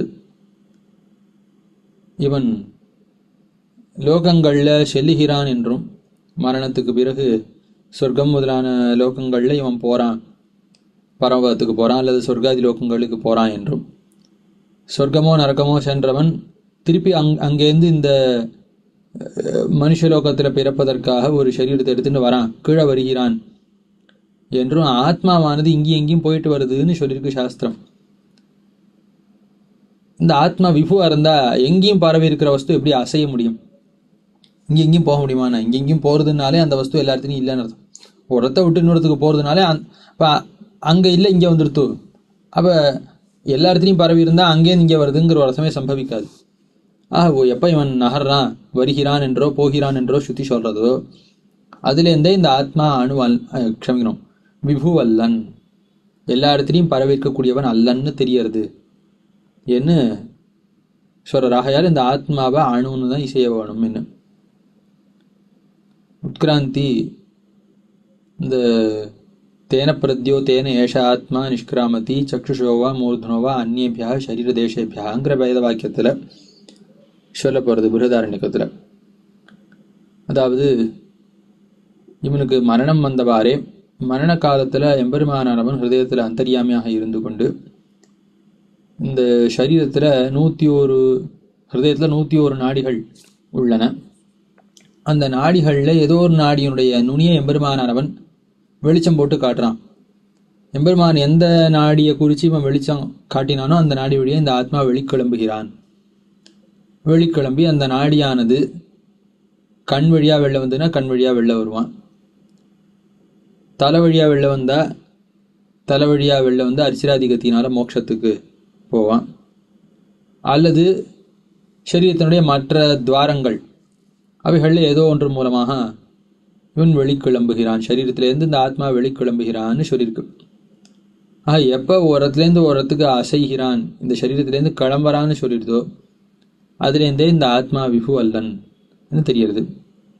அதே போல ஏவை கேச்ச அஸ்மால் லோகாத் பிரயந்தி சந்திரம சமயவத்தே சர்வே கச்சந்தி என்ன, இந்த லோகத்திலேருந்து கிளம்பக்கூடியவர்கள் சந்திரனை போய் சென்று கிட்டுகிறார்கள் என்ன, சொர்க்கம் போகிறதுக்கு முன்னாடி சந்திரன் அடைகிறார்கள்னு சொல்லியிருக்கு கௌஷிதக்கி உபனிஷத்தில். மறுபடி அங்கேருந்து தஸ்மால் லோகாத் புனரேத்தியான்னு அங்கேருந்து இந்த லோகத்தில் புண்ணிய பாபங்கள் செய்யறதுக்காக மறுபடி பிறக்கிறார்கள் ஏன்னா அங்கேருந்து வருகிறார்கள், புண்ணியம் முடிந்தவாறே அடுத்து வேறொரு சரீரத்தை பெறுவதற்காக வருகிறார்கள்னு சொல்லியிருக்கு. இதெல்லாம் எங்கேயும் பரவி இருக்கிற வஸ்து செய்ய முடியாத செயல்களை சொல்லியிருக்கிறபடியால் ஆத்மாவை விபுன்னு கொள்ளக்கூடாது. ஆத்மாவோ நித்தியனா இருக்கான், விபுவாக இல்லைன்னா அணுவாகத்தான் இருக்க முடியும். ஒரு வஸ்து எப்பொழுதும் இருக்க வேணுமே ஆனால் அது என்னவா இருக்க வேணுமென்னால் ஒன்றா விபுவாக இருக்கணும் இல்லை அணுவாக இருக்கணும். இதுக்கு மேலே இதில் சொல்ல வேண்டிய விஷயங்கள் உண்டு, அதை இப்போ பார்க்கறதுக்கு அவகாசம் இல்லை. கேள்விகள் வந்தால் பதில்கள் சொல்லப்பட்டிருக்கு. இதில் ஸ்வாத்மனா சௌத்தர்யோகோன்னு அடுத்த சூத்திரம். இதுல என்ன கேள்வினா, கேள்வி சொன்னதில் உத்கிராந்திங்கிறத ஏன் இந்த சரீரத்திலேருந்து ஆத்மா கிளம்புறான்னு சொல்லணும். ஆத்மா அங்கேயே விபுவா எல்லா இடத்துலையும் இருக்கான், சரீரம் இவனை விட்டு பிரிஞ்சு போயிடுது. இத்தனை நாளாக இவனோட சரீரம் ஒட்டின்னு இருந்தது, அந்த சரீரத்துக்கும் இவனுக்கும் இருந்த தொடர்பு அத்து போயித்துன்னு மட்டும் சொன்னா போருமே. சாஸ்திரம் எதை உத்கிராந்தின்னு சொல்றதுன்னா, இந்த ஆத்மாவே கிளம்புறான்னு இந்த சப்தத்துக்கு அர்த்தம் கொள்ள வேண்டாம்.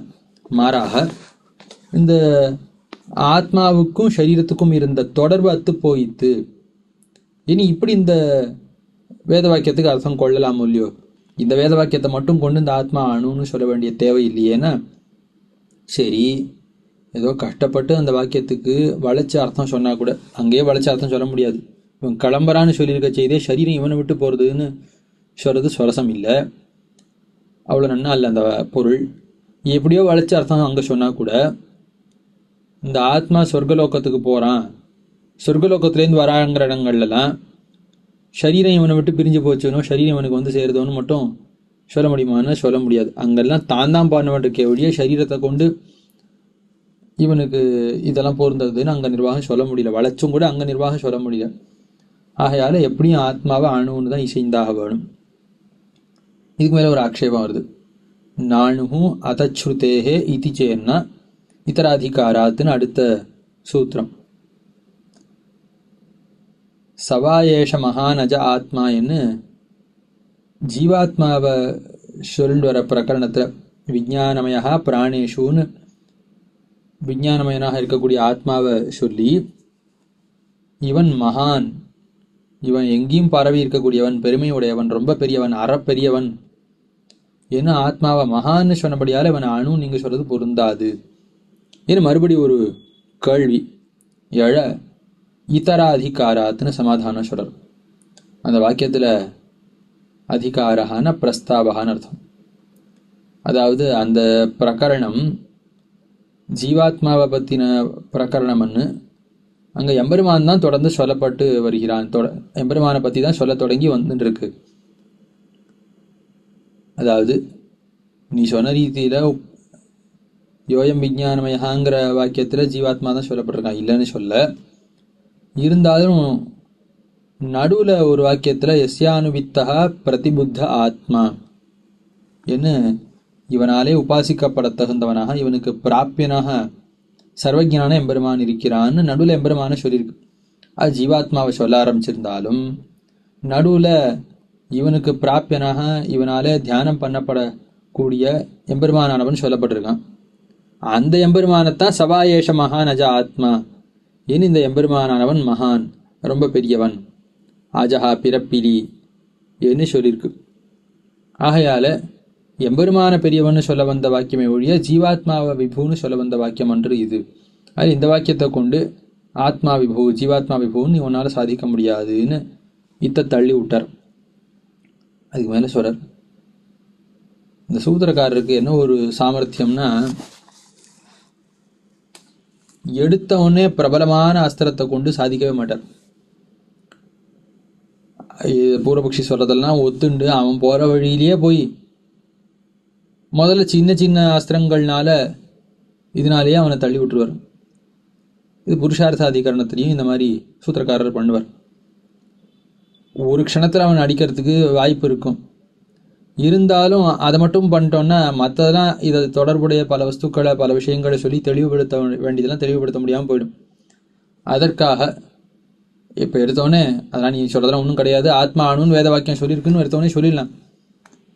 ஆனால் அப்படி சொல்லாமல் இந்த உத்கிராந்தி எல்லாம் பற்றி பிரஸ்தாவம் பண்ண வேணுங்கிற கருத்தினால இந்த ரீதியில் சாதிச்சார். இப்போ சொல்றார், ஸ்வசப்தோன்மானாபியாஞ்ச நேராக ஆத்மா அணுன்னு சொல்லக்கூடிய வேத வாக்கியம் இருக்கு.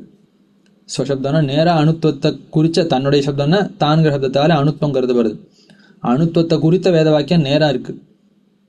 அதே மாதிரி உண்மானம்னா அளவு, பரிமாணம், அணுங்கிற அளவு, அது ரொம்ப சிறிய அளவு பற்றின ஒரு பிரஸ்தாவமும் இருக்கு. ஆஹா, ஆத்மா அணு நேராக சொல்லக்கூடிய வேத வாக்கியம் இருக்கிறபடியாலேயும் இந்த ஆத்மாவை எடுத்து இது அணுவுக்கு நிகராக அணுவுக்கு இருக்கக்கூடிய அளவுக்கு ஒத்த அளவுடையதாக சொல்லியிருக்கு.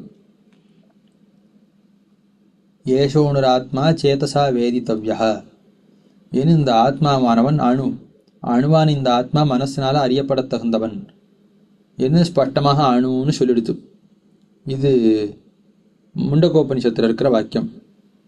இதே போல 2 வாக்கியங்கள் வாலாகிர சதபாகஸ்ய சததா கல்பிதஸ்ய ச பாகோ ஜீவஸ்ஸ விஜ்ஞேயா என்ன. வாலம் வாலம்னா அந்த நெல்லோட நுனி, நெல்லோட நுனியில வால் போல கூராக இருக்கக்கூடிய பகுதி, அதுக்கு வாலம்னு பேர். அது ரொம்ப சிறியதாக இருக்கும். அந்த சிறிய பாகத்தோட நுனி அதை என்ன பண்ணணும், 100 கூரா வெட்டணும். அதை என்ன பண்ணணும், அந்த 100 கூரில் ஒரு கூர் எடுத்து அதை திருப்பி 100ஆல வெட்டணும், 100 பகுதி ஆக்கணும்.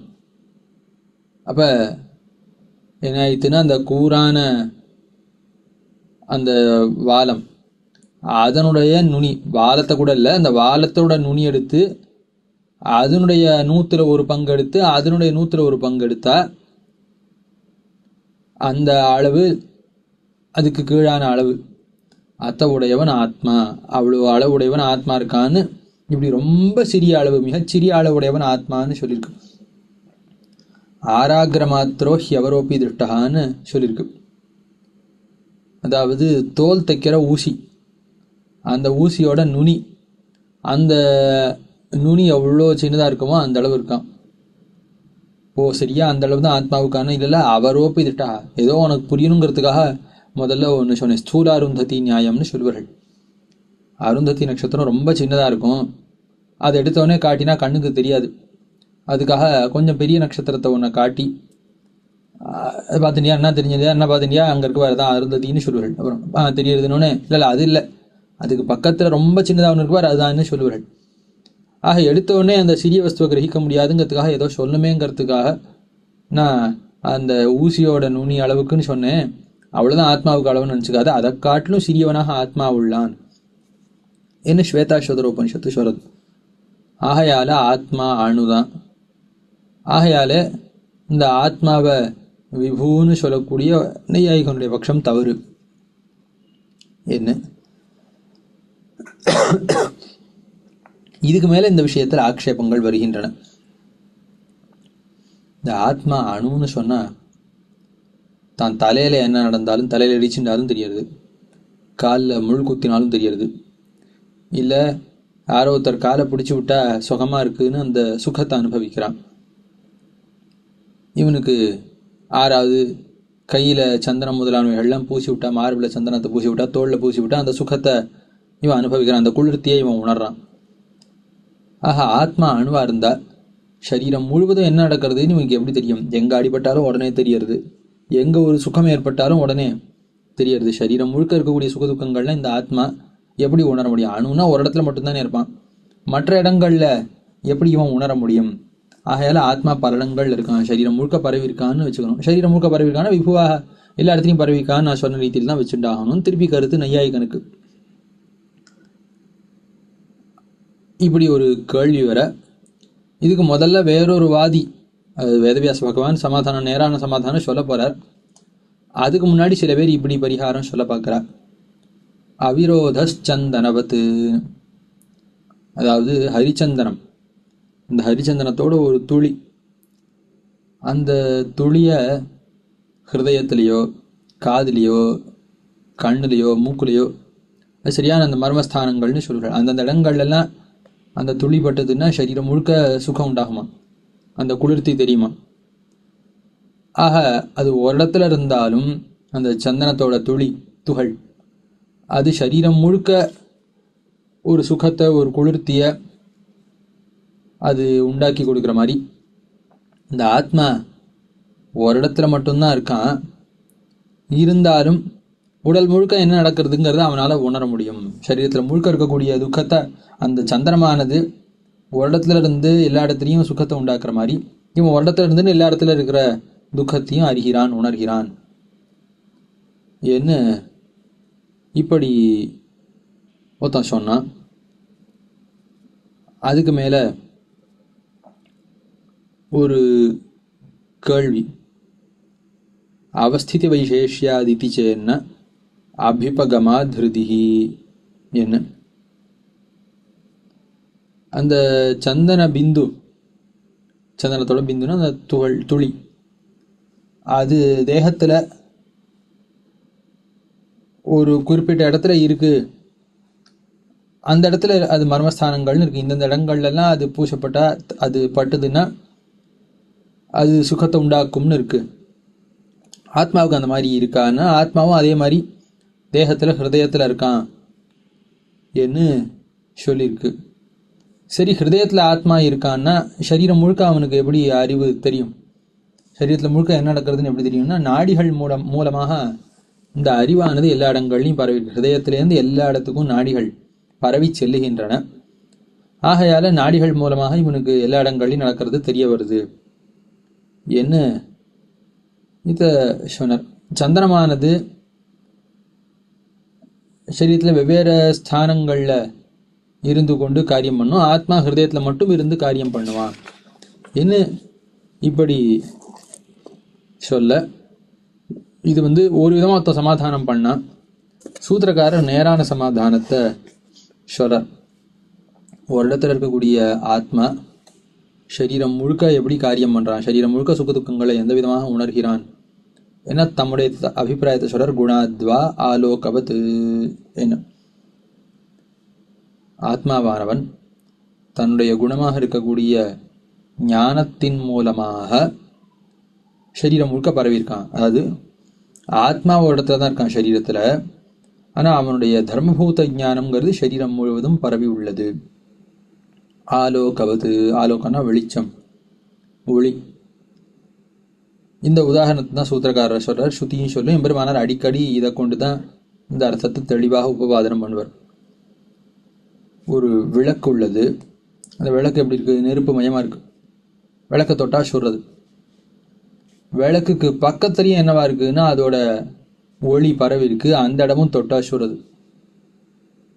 விளக்கு ஒளி உடையதாக இருக்கு, இருளாக தருது. அந்த விளக்கோட ஒளி, அது விளக்குன்னா அந்த ஜுவாலை, அந்த இடமும் இருளை போக்குறது. அதை சுத்தியும் அதோட ஒளி பரவி இருக்கு, அதுவும் இருளாக தருது, இருட்டாக தருது. சூரியன் தானும் வெப்பமே வடிவெடுத்தவனா இருக்கான். அந்த சூரியனுடைய கிரணம் அதுவும் நம்மளுக்கு மேலப்பட்டா சூட்டை உண்டாக்குறது.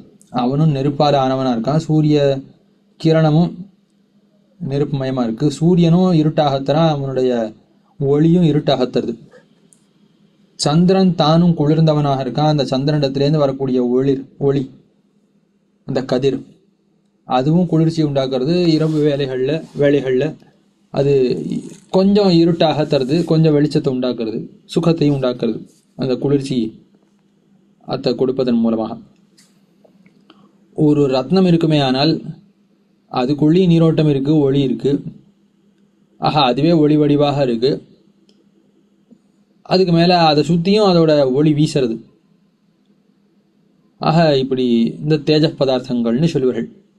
ஆக இந்த பொருள்கள் எல்லாம் ஒளிமயமாகவும் இருக்கு, அது தானே ஒளி வடிவெடுத்ததாகவும் இருக்கு. அதுக்கு மேல அது தனியா ஒளின்னு ஒன்று உடையதாகவும் இருக்கு. சூரியன் ஒன்று இருக்கு, அதுக்கு தனியா ஒரு கதிர்னு ஒன்று இருக்கு. நிலான்னு ஒன்று இருக்கு, அதுக்கு தனியா ஒரு கதிர். சந்திரன் ஒன்று இருக்கு, அதுக்கு தனியா ஒரு கதிர்னு ஒன்று இருக்கு. விளக்கு ஜுவாலைன்னு ஒன்று இருக்கு, அதுக்கு தனியா ஒளின்னு தனியா ஒன்று வெளில பரவுறது. பிரபாவான்னு சொல்லுவார்கள். பிரபான ஒளி, பிரபாவான்னா அந்த ஒளியுடைய ரத்னமோ சந்திரனோ சூரியனோ விளக்கோ ஏதோ ஒன்று. தீபம் பிரபா, சூரியன் சூரிய பிரப, சந்திரன் சந்திரனோட பிரப என்ன இப்படிலாம் இருக்கிறா போல. ஆக அங்கெல்லாம் என்ன இருக்கு, சந்திரன்னு தனியாக ஒரு வஸ்து இருக்கு, அது இடத்துல ஒளின்னு தனியாக ஒரு வஸ்து இருக்கு. ரெண்டுமே என்னவா இருக்குன்னா வடிவெடுத்ததா இருக்கு. அதை போல இந்த ஆத்மாவும் ஞானமே வடிவெடுத்தவனா இருக்கான். அது இவனும் ஞானஸ்வரூபனா இருக்கான். இவனை சார்ந்து இருக்கிறது என்னதுன்னா இவனுடைய கதிர், இவனுடைய தர்மமும் என்னவா இருக்குன்னா அதுவும் ஞானமா இருக்கு. அதனால தான் தர்மபூத ஞானம், இவனை சார்ந்து இருக்கிறதா இருக்கு, அதுவும் ஞானமா இருக்கு. ஆத்மா ஹிருதயத்துல ஒரு இடத்துல மட்டும் இருக்கான். இவனுடைய தர்மமான ஞானம் சரீரம் முழுவதும் பரவி இருக்கு. அந்த ஞானம் என்ன பண்றதுன்னா சரீரத்துல என்ன நடக்கிறதோ அதெல்லாம் எப்படி சரீரத்துக்கு வெளியில இருக்கக்கூடிய பொருள்களை புலன்கள் மூலமாக அது ஆத்மாவுக்கு காட்டி கொடுக்கறதோ, அதே போல சரீரத்துக்கு உள்ள நடக்கிறது அல்லது சரீரத்துக்கு வெளியில உள்ள வலின்னு ஏதோ ஒன்று அனுபவிக்கிறான். இல்லை வெளியில இருக்கக்கூடிய வலிகள், சுகங்கள், இந்த வியாதிகள்னு இதெல்லாம் என்னென்ன இருக்கோ அதெல்லாம் இவன் அனுபவிக்கிறதுக்கும் காரணமாக இந்த ஞானமே ஆறுது என்று சொல்றார். ஆக அந்த ஞானம் சரீரம் முழுவதும் பரவி இருந்து இவனுக்கு இந்த அறிவுகள்லாம் ஏற்படுறதுக்கு காரணமாக இருக்கு.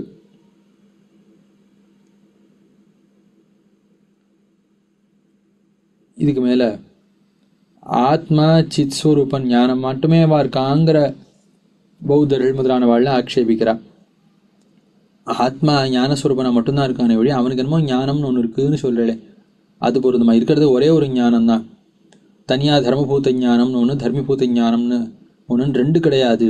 இருக்கிறது ஒரே ஒரு அறிவு தான். என்ன அவர்களுடைய கொள்கை? அத்தை கண்டிக்கிறார். வெத்திரேக்கோ கந்தவத் ததாஹி தரிசயதி ததாச்ச தரிசயதி என. பூமின்னு தனியாக ஒன்று இருக்கு. அந்த பூமிக்கு நறுமணம் கந்தவத்தின்னு சொல்வார்கள் பூமியை. அதுக்கு கந்தம்னு ஒன்று தனியாக இருக்கு. இந்த பூமியும் பூமியிடத்தில் இருக்கக்கூடிய மணம்ங்கிறதும் மண் வாசனைன்னு எல்லாரும் சொல்கிறோமே, மண்ணும் வாசனையும் ஒன்றாயிடுமான்னு ஆகாது. வாசனை உடையதாக மண் இருக்கு. அதை போல இந்த ஆத்மா எப்படி இருக்கான்? நான் ஞானம்னு நான் தெரிஞ்சுக்கிறானு இல்லை, ஜானாமி அப்படின்னு அறிவு உண்டாரு. ஜானாமின்னா அறிவை உடையவன் ஆகிறேன்னு அர்த்தம். அறிவு வேற, அறிவு உடைய நான் வேறன்னு தான் எல்லாரும் அனுபவிக்கிறோம். நான் புஸ்தகத்தை அறிகிறேன், எதில் புஸ்தகத்தை பார்க்கிறேன் அப்படின்னு தான் சொல்வார்களே ஒழிய, நானே புஸ்தகத்தினுடைய பார்வை, புஸ்தகத்தை பற்றின பார்வையாகவே நான் இருக்கேன்னு யாரும் அனுபவிக்கிறது இல்லை. நான் புஸ்தகத்தை சாட்சாத்கரிக்கிறேன், நான் எதில் இருக்கக்கூடிய தரையை பார்க்கிறேன் இப்படின்னு தான் சொல்றானே ஒழிய, இந்த தரையை பற்றின ஞானமே நான் தான், இந்த பானையை பற்றின ஞானமே நான் தான், நான் கட்ட ஞானம்னு யாரும் அனுபவிக்கிறானு இல்லை. கடமகம் ஜானாமின்னு சொல்றா. பானையை நான் தெரிந்து கொள்றேன்னு சொல்றானே ஒழிய, நானே பானையை பற்றின அறிவு அப்படின்னு யாராவது அனுபவிக்கிறாளோ இல்லை. அறிவு வேற, அறிவை உடையவன் அறிகிறேன்னு சொன்ன அர்த்தம் அறிவை உடையவன் ஆகிறேன். அறிவுங்கிற செயலுக்கு இருப்பிடமாக நான் இருக்கேன். நான் ஓடுறேன்னு அர்த்தம் ஓடுதல்ங்கிற செயலை உடையவனாக நான் இருக்கேன்னு அர்த்தம். ஓடுதல் என்னிடத்துல இருக்கு. அப்போ ஓடுதல் வேற, நான் வேறன்னு அங்கே எப்படி இருக்கோ, நடத்தல் வேற, நான் வேறன்னு எப்படி இருக்கோ நடக்கிறேன்னு சொன்னா, அதை போல அறிகிறேன்னு சொன்னா அறிதல்ங்கிற அறிவு வேற, அறிவு உடையவன் வேற என்று தெரிந்து கொள்ளலாம். வேதமும் ஜானாத்தியேவ அயம் புருஷான், இவன் அறிவு உடையவன் ஆகிறான், இனி இவன் வேற, அறிவு வேற, இவனிடத்துல கூடிய அறிவு வேறன்னு காட்டித்து. இன்னும் ஸ்பஷ்டமாக ஆத்மா வேற ஞானம் வேறன்னு சொல்லக்கூடிய வாக்கியத்தை உதாகரிக்கிறார். பிருத்தக் உபதேசாத். பிருத்தக்குன்னா பிரித்து வேதம் காட்டுறது. கீழே ஜானாத்தியில அறிகிறேன்னு சொன்னா அதுலேருந்து அறிவை உடையவனாகிறேன்னு புரிந்து கொண்டா அறிவுன்னு தனியாக ஒன்று இருக்கு, உடையவன் ஒருத்தன் தனியான்னு நம்ம தெரிந்து கொள்ள வேண்டியிருந்தது. இங்கே அவ்வளோலாம் கஷ்டப்பட வேண்டாம். தெளிவாகவே நஹி விஜ்ஞாத்துர் விஜ்ஞாத்தேர் விபரிலோபோ வித்யதே. அறிவு உடைய ஆத்மாவினுடைய அறிவுக்கு அழிவே கிடையாது. அறிவுடைய ஆத்மா தனி, அவனிடத்துல கூடிய அறிவுங்கிறது தனி. அந்த அறிவு அழியாத வஸ்து நித்தியமாக இருக்குன்னு சாஸ்திரம் ஸ்பஷ்டமாக காட்டி கொடுக்கறது. ஆகையால ஆத்மா வேற, அறிவு வேற. ஆகையால அந்த ஆத்மா ஹிருதயத்தில் மட்டும் இருக்கான், அவனுடைய அறிவு மட்டும் சரீரம் முழுக்க பரவி இருக்கு. அதன் மூலமாக இவன் எல்லாவற்றையும் உணர்கிறான் என்று இத்த சொன்னார். இதுக்கு மேல கீழே முதல் சூத்திரத்துல யோ விஜ்ஞானே திஷ்டன் என்னும் விஜ்ஞானம் யஜ்ஞம் தனுத்தேனும் வாக்கியங்களை உதாகரிச்சு பூர்வபக்ஷி என்ன பண்ணியிருந்தான்னு, இந்த வாக்கியங்கள்னால ஆத்மா ஞானம்னு தெரியறது, ஞானமே வடிவெடுத்தவன்னு ஞானஸ்வரூபனாக மட்டும் இருக்கான்னு தெரியறது. ஆகையால இந்த ஆத்மாவை ஞானத்தை உடையவன் ஞான குணக்கன்னு சொல்லல் ஆகாதுன்னு தெரியறதுன்னு சொன்னார்கள். அதுக்கு கண்டனம் காட்டுறார் சூத்திரக்காரர். தத்குணசாரத்வாத்து தத்வியபதேஷ பிராஜ்ஞவத் என்ன. தத்குணசாரத்வாத், அந்த குணம் அதுவே இதுக்கு பிரதானமாக முக்கியமாக இருக்கு. பிரதானமாக இருக்கு, முக்கியமாக இருக்குன்னா இதுக்கு நிரூபக தர்மமாக இருக்கு. இது எங்கெங்கெல்லாம் இருக்கோ அப்பொழுதெல்லாம் இவனிடத்துல விட்டு பிரியாமல் இருக்கக்கூடியது அது. அந்த தத்குண சாரமாக ஞான குணத்தை சாரமாக கொண்டவனாக இந்த ஆத்மா இருக்கான். ஆகையால இந்த ஆத்மாவை ஞானம் என்றே சொல்லலாம். எம்பெருமானானவன் நம்மாழ்வாரிடத்துல அன்பை உடையவனாக இருக்கான். பிராட்டியினிடத்துல அன்பை உடையவனாக இருக்கான்னா, கோலமலர்பாவிக்கு அன்பாகிய என் அன்பேயோங்கிறார் ஆழ்வார். அன்பனாகியன்னு சொல்லாமல் அன்பாகியன்னு சொல்றார். அன்புங்கிறது பிரீத்தி, எம்பெருமான் பிராட்டியிடத்திலேயோ ஆழ்வாரத்திலேயோ பிரீத்தியை உடையவனா இருக்கான். ஆனா ஆழ்வார்னு சொல்றார், பிரீத்தியே எம்பெருமான் தான், பிரீத்தியே வடிவெடுத்தவன் இவன் ஏன்னா அன்பேயோன்னு சொல்றார். மதுரகவி ஆழ்வார் புண்மையாக கருதுவர்னு சொல்றார். இந்த மதுரகவி ஆழ்வார் இருக்காரே, இவர் புண்மை, புண்மைனா தாழ்ச்சின்னு அர்த்தம். இவர் தாழ்ச்சியான இந்த ஆழ்வார், தாழ்ச்சியை உடையவர், தாழ்ந்தவர் ஆழ்வாரை ஒழிய தாழ்ச்சி ஆழ்வார் இல்லை. ஆக தாழ்ச்சியை வடிவெடுத்த ஆழ்வார தாழ்ச்சினே சொல்றா. ஏன்னா ஆழ்வாருக்கு திருவுள்ளம், புண்மையாளன்னு சொல்ல வேண்டிய இடத்துல புண்மையினே சொல்லிக்கிறார். ஆக எனக்கு தாழ்ச்சி தான் இவனுக்கு சுரூபம் என்று தாழ்ச்சியை வடிவெடுத்தவர்னு காட்டுறதுக்காக தாழ்ச்சியை சொல்லக்கூடிய புண்மை சொல்லாலே தன்னை சொல்லிண்டார் ஆழ்வார். அதே போல அன்பன்னு சொல்ல வேண்டிய இடத்துல அன்புன்னு ஆழ்வார் அருளி செய்தார். ஏன்னா அதுவே தான் முக்கியமா இருக்கு, அதுவே தான் நிறைஞ்சிருக்கு, அதுவே தான் நிரூபகமா இருக்கு, அடையாளமா இருக்குன்னு அர்த்தம். அதே போல இந்த ஆத்மாவுக்கு எப்போ அறிவே தான் அடையாளமாக இருக்கு, அந்த அறிவு தான் முக்கியமான குணம், அறிவு தான் இவனுக்கு சுரூப நிரூபக தர்மம் அப்படின்னு இதெல்லாம் காட்டுறதுக்காக ஞான குணம் தான் இவனுக்கு பிரதானமான குணம், முக்கியமான குணம். அப்படிங்கறதுனால ஞானத்தை சொல்லக்கூடிய சப்தத்தாலேயே ஆத்மாவையும் சொல்லிடுது. அதாவது அறிவு உடையவனை சொல்ல வேண்டிய இடத்துல அறிவுன்னே சொல்லிடுது. விஞ்ஞானம்னு சொன்னாலும் அறிவு நிறைந்தவனா இருக்கிறனால அவனை ஞானம்னே சொல்லிடுது. எதை போல? பிராஜ்ஞபத்து, எம்பெருமானவன் ஆனந்தமே வடிவெடுத்தவன், ஆனந்தம் நிறைந்தவன். அந்த எம்பெருமான ஆனந்தோ பிரம்மன்னு சொல்லிது.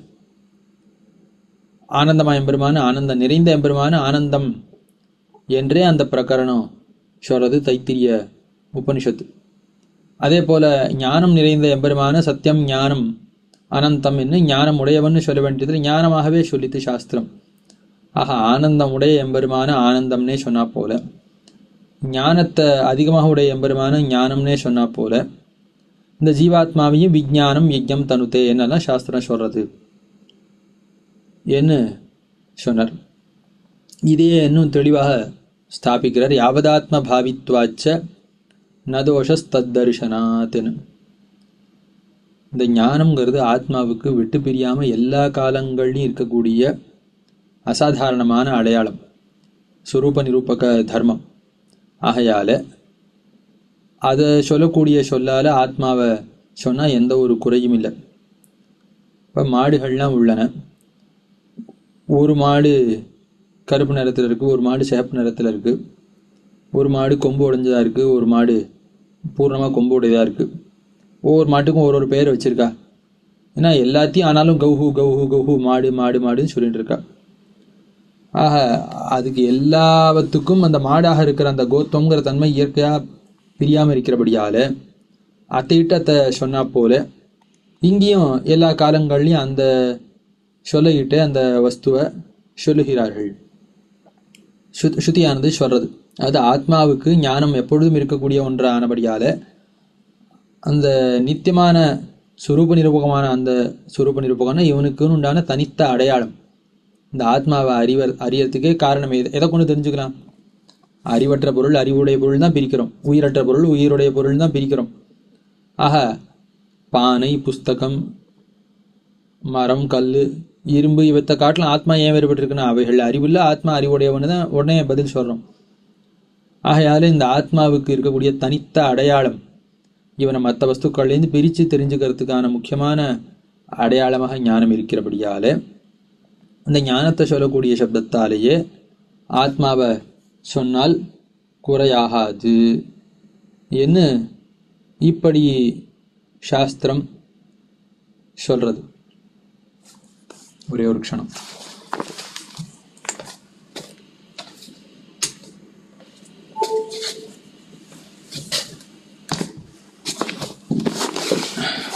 க்ஷமிக்கணும். ஆக இந்த ஆத்மாவுக்கு இந்த சூத்திரத்தில் என்ன இருக்கு? யாவதாத்ம பாவித்வாத்துன்னு இல்லாமல் யாவதாத்ம பாவித்வாச்சன்னு இருக்கு. அதாவது ஆத்மாவுக்கு ஞானமானது எப்பொழுதும் யாவதாத்ம பாவினா ஆத்மா உள்ள வரைக்கும் இருக்கக்கூடியது. அது ஆத்மாவுக்கு இயற்கையாகவே இருக்கக்கூடிய சுரூப நிரூபக தர்மமாக ஞானம் இருப்பதாலேயும் கூட ஞானத்தை குறிப்பிடக்கூடிய சொல்லாலே ஆத்மாவை சொல்லலாம்னு இருக்கு சூத்திரம். சூத்திரக்காரர் ஆத்மாவுக்கு ஞானம் ஸ்வரூப நிரூபக தர்மமாக இருக்கிறபடியால் ஞானத்தை சொல்லக்கூடிய சப்தத்தால் ஆத்மாவை சொல்லலான்னு சொல்ல, ஸ்வரூப நிரூபக தர்மமாக இருக்கிறபடியாலேயும்னு ஒரு உண்மையை சொல்லியிருக்கார். அந்த சேங்கிறதுக்கு என்ன தாத்பரியம்னா, ஒன்று இந்த ஆத்மாவுக்கு ஞானம் இயற்கையாக இருக்குது, ஆகையால ஞானம் நிறைந்த ஆத்மாவை ஞானம்னு சொல்லியிருக்கு. என்ன சேங்கிறதா என்ன காட்டுறாருனா அப்படி ஒத்து காட்டியும் அவ்வளோ கட்டப்பட வேண்டாம். இந்த ஆத்மா எப்படின்னு தானே சுயம் பிரகாசம், இவனே ஞான ஸ்வரூபனாக இருக்கான். ஆகையால் ஞானஸ்வரூபனாக இருக்கிற ஆத்மாவை ஞானம்னு சொல்லாத சொன்னால் தவறு இல்லையே. இவன் சுயம் பிரகாசமாக இருக்கிறபடியால் இவனை ஞானம்னு சொல்லலாம். அதாவது ஒன்று ஆத்மா ஞானம் நிறைந்தவன், நிறைய ஞானமுடையவனாக, ஞானமே இயற்கையான குணமாக கொண்டவனாக ஆத்மா இருக்கிறபடியால் இந்த ஆத்மாவை ஞானம்னு சொன்னால் குறையில்லை என்று இது ஒரு சமாதானம். மற்றொன்று, இவனே ஞானஸ்வரூபனாக இருக்கிறதுனால ஞானத்தை ஞானம்னு சொன்னால் என்ன, தர்மபூத ஞானத்தை மட்டும்தான் ஞானம்னு சொல்லணும், தர்மியான ஆத்மாவை ஞானம்னு சொல்லக்கூடாதுன்னு ஒரு நிர்பந்தம் இல்லையோ. சூரியனை ஒளின்னு சொல்லக்கூடாது, அவனுடைய கதிரை மட்டும்தான் ஒளின்னு சொல்லணும்னு ஏதாவது ஒரு நிர்பந்தம் இருக்கான்னு இல்லையோ. ஆகையால் அதே போல இங்கேயும் சொல்லலாம் என்று இப்படி ஒரு சமாதானம். அதுக்கு மேலே அடுத்த சூத்திரம், பும்ஸ்துவாதிபத்வஸ்ய சதோபிவியக்தி யோகாத் என்ன. சரி, இந்த ஆத்மாவுக்கு ஞானம்ங்கிறது எல்லா காலத்துலையும் இருக்கா, என்னமோ இயற்கையாக இருக்குது, ஆத்மா உள்ள வளவும் இருக்கும்னு சொல்கிறீர, அப்படிலாம் ஒன்றும் இருக்கிற மாதிரி தெரியலையே. தூங்குகிற காலத்தில் தெரியல, இவன் மூர்ச்சை அடைந்து மயக்கம் அடைந்து இருக்கிற காலத்தில் தெரியல, மரண காலத்தில் தெரியல, மோட்சத்தில் இவனுக்கு ஞானம் இல்லைன்னு சொல்கிற போல வாக்கியம் தோத்துறது, இப்படின்னெல்லாம் ஆக்ஷேபிச்சிருந்தா. விழிச்சுட்டு இருக்கிற காலத்துலேயும் இந்திரியங்கள் மூலமாக மட்டும்தான் ஞானம் உண்டாருது, மற்ற காலங்களில் ஞானம் இல்லை, இப்படின்லாம் இருக்க செய்து ஆத்மா இருக்கிற வரைக்கும் எல்லா காலங்கள்லையும் இவனுக்கு இயற்கையான பண்பு ஞானத்தை சொல்லல, அது பொருந்தாது. ஏன்னா அப்படி இல்லை. பும்ஸ்துவாதிபத், பும்ஸ்துவானா புருஷனுக்கு இருக்கக்கூடிய வீரியம், அதாவது அது ஒரு காலத்தில் யுவாவாக விவாகத்துக்கு யோக்கியனான பருவத்தில் தான் அது தோத்துறது. அப்படி இருந்தாலும் கூட அவனுக்கு முன்னாடியே இல்லையான, அவன் பிறக்கிற காலத்துலேருந்தே அவன் புருஷன்தான். சப்த தாத்துக்கள்னு சரீரத்துக்கு ஜலம், ரத்தம், மாம்சம், மேதஸு, அஸ்தி என்ன இதெல்லாம் தாத்துக்களாக சொல்லப்பட்டிருக்கு. மஜ்ஜா என்ன அத்தோடு சேர்த்து இந்த சுக்கரம் என்ன இந்த வீரியமும் ஒரு தாத்துவாக பிறக்கிற காலத்திலேயே புருஷனுக்கு அதுக்கான சுபாவங்கள், ஸ்திரியாக இருந்தால் அவளுக்கு அதுக்கான தாத்துக்கள்னு எல்லா காலங்கள்லையும் இருந்து தான் இருக்கும். ஆனால் அது ஒரு வயசுக்கு வந்ததுக்கப்புறம் தான் அது அதனுடைய காரியம் தெரியறது. அவளுக்கு உண்டான அசாதாரணமான அந்த சுபாவங்கள்லாம் தெரியறது, புருஷனோ ஸ்திரியோ அவளுக்கு அது அப்போ தான் தெரியறதுங்கிறதுனால அப்போ தான் அது உண்டாச்சுன்னு ஒரு அர்த்தம் உண்டானா இல்லை. அது முன்னாடிலேருந்தே இருக்குது, இப்போ தான் அது வியக்தமாக வெளியில் தெரியறது, ஸ்பட்டமாக தெரியறது இப்போ. அப்போ அது இப்போ தான் தெரியறதுங்கிறதுக்காக இப்போ தான் அவன் புருஷன் ஆனால் அதுக்கு முன்னாடி அவன் புருஷன் கிடையாது என்னோ, இதுக்கப்புறம் தான் அவள் ஸ்திரியானா அதுக்கு முன்னாடி அவள் ஸ்திரியாக இல்லைன்னு யாரும் சொல்ல முடியாது இல்லையோ. ஆக ஒரு காலத்தில் தோத்தம் அளிக்கிறதுங்கிறதுக்காக அதுக்கு முன்னாடி அது இல்லைங்கிறதுல முன்னாடி இருந்துன்றது, தோத்தம் ஒரு காலங்களில் ஏற்படுது. அதை போல் ஆத்மாவுக்கு ஞானம்ங்கிறது எல்லா காலங்கள்லையும் உள்ள மறைஞ்சுட்டு இருந்துன்னு தான் இருக்குது. அது இந்திரியங்கள் மூலமாக மட்டும்தான் சம்சாரத்தில் வெளிப்படுறது. வீழ்ச்சின்னு இருக்கிற காலத்தில் மனசும் இவனுக்கு ஒத்துழைத்தா கண்ணு முதலானவைகள்னால ஞானம் உண்டாகுங்கிறது இந்த சரீரத்தினுடைய ஒரு சுபாவத்தினால, இவனுக்கு கர்மங்கள்னால ஒரு சங்கோச்சத்தினால வந்த ஒரு சுபாவம். ஆனால் ஆத்மாவுக்கு எல்லா காலங்கள்லையும் எப்பொழுதும் ஞானம் இருக்குதுன்னு ஸ்ருதிகள் சொல்லுகிறபடியாலையும் இத்த ஜிக்யாசாதி காலத்திலே எம்பெருமானார் பறக்க ஆத்மா எப்பொழுதும் சுயம் பிரகாசமாக தான் தோத்தின்னு தான் இருக்கான், இவனுக்கு ஞானமும் எப்பொழுதும் இருந்து தான் இருக்குன்னு நிரூபிச்சிருக்கார். ஆக தூங்குற காலத்துலேயும் ஞானம் தோத்தலை, ஏன்னா இந்திரியங்கள் மூலமாகத்தான் ஞானம் தோத்தணுங்கிறனால ஞானம் தோத்தலையே ஒழிய இந்த உறங்குற ஆத்மாவும் அவன் எப்பொழுதும் அகம் அகம் அகம்னு நான் ஆத்மா ஞானஸ்வரூபமாகவே அப்பொழுதும் இருக்கிறது என்று சொன்னார். அதுக்கு மேலே இவன் தனக்கு சாதகமாக சில வாக்கியங்கள்லாம் உதாரிச்சுதான் பூர்வபக்ஷி. அந்த வாக்கியங்களுக்கெல்லாம் அர்த்தம் அவன் தவறாக உணர்ந்திருக்கான அந்த வாக்கியங்களுக்கான பொருள்கள் எல்லாம் உள்ளபடியாக காட்டி கொடுத்தார். இதுக்கு மேலே இந்த அதிகாரத்தில் கடைசி சூத்திரம் நித்தியோபலப்தி அனுபலப்தி பிரசங்கோன்யத்திர நியமோ வான்யத்தா என்ன. இது நையாயிக்கான கண்டிக்கக்கூடிய சூத்திரம், சாங்கியனுக்கும் சேர்த்து தான் கண்டனம். இந்த ஆத்மாவை விபுன்னே ஒத்துக்கொண்டா இந்த ஆத்மாவுக்கு ஆத்மா ஞானஸ்வரூபனாக மட்டுமே எப்பொழுதும் இருக்கான்னு வச்சுட்டா எல்லா இடங்கள்லையும் எப்பொழுதும் ஞானத்துக்கு மட்டுமே காரணமாக இருக்கும். எல்லா இடங்கள்லையும் நான் இருக்கேன்னு மட்டுமே தோத்தணும். சாங்கியம் சொல்றபடி வச்சுட்டா. நையாயிக்கம் சொல்றபடி இந்த ஆத்மாவானவன் ஞானமே அல்லன், ஞானஸ்வரூபனாகவே இல்லை. ஏன்னா எங்கேயுமே நான் தோத்தமே கூடாது. ஆக ஒன்னா ஆத்மா தோத்தத்துக்கே எப்பொழுதும் தோத்திகிட்டே இருக்கணும், தோத்தத்துக்கே காரணமாக இருக்கணும். நையாயிக்கம் சொல்றபடி இருந்தால் என்றைக்கும் தோத்தவே கூடாது. இல்லை ரெண்டுக்கும் சேர்த்து எப்பொழுதும் காரணமாக இருக்கும். ஒரே காலத்தில் தோத்தாமைங்கிற ரெண்டும் சேர்ந்தாது வரும். இப்படி இந்த மாதிரி தோஷங்கள்லாம் நையாயிக்க பட்சத்திலேயோ சாங்கிய பட்சத்திலேயோ இருக்கிறபடியால் அவர்கள் சொன்ன ரீதியில் கொள்ளலாகாது. ஞானஸ்வரூபனாக இருக்கக்கூடிய இந்த ஆத்மாவுக்கு ஞானம் இயற்கையாகவே எப்பொழுதும் இருக்கக்கூடிய ஒரு பண்பு. இந்த ஞானத்தை குணமாக உடையவன் தான் ஆத்மா. சூரியனிடத்தில் ஒளி, தேஜோ திரவியமான ஒளிமயமான சூரியனிடத்தில் ஒளிமயமான கதிர் இருக்கிறா போல, ஒளிமயமாக இருக்கக்கூடிய அந்த ரத்னத்தில் ஒளி இருக்கிறா போல, மணியில் ஒளி இருக்கிறா போல, ஞானமயனான ஆத்மால, அதாவது ஞானஸ்வரூபனான ஆத்மால ஞானம்ங்கிற குணம் இருந்தால் ஒன்றும் குறைவில்லை. அது அவனுக்கு இயற்கையாகத்தான் இருக்குது. அது சம்சார தசையில் அந்த ஞானம் ஓரொரு காலங்களில் வெளிப்படுறது, ஓரொரு காலங்களில் வெளிப்படாமல் இருக்குது. மோட்ச தசையில் அது எல்லா காலங்கள்லையும் வெளிப்படும். அந்த அர்த்தம் இங்கே சொல்லப்படலை, தெரிந்து கொள்ள வேணுங்கிறதுக்காக விண்ணப்பிச்சேன். இந்த ஞாதிகரணத்தாலே சூத்திரக்காரர் சாங்கியனையும் நையாயிக்கனையும் கண்டித்து ஆத்மா எப்பொழுதும் ஞான குணக்கனாகவே இருக்கான், அந்த ஞானம் இவனுக்கு சுவாபாவிகம் நித்தியம் என்பதை முக்கியமாக ஸ்தாபித்து இந்த ஆத்மா ஞானஸ்வரூபனாகவும் இருக்காங்கிறதையும் காட்டினார். இந்த அர்த்தத்தை காட்டுறதுக்கு தேவைப்படுகிறபடியால் இந்த ஆத்மா அணுவாக இருக்க செய்தையும் அவனுடைய சரீரம் முழுவதும் அறிவு பரவி இருக்கிறதுனால இவனுக்கு எல்லாவற்றையும் தெரிந்து கொள்ள முடியறது, உடல் முழுக்க நடக்கிறது தெரியறது இனி அர்த்தத்தை நிரூபித்தார்.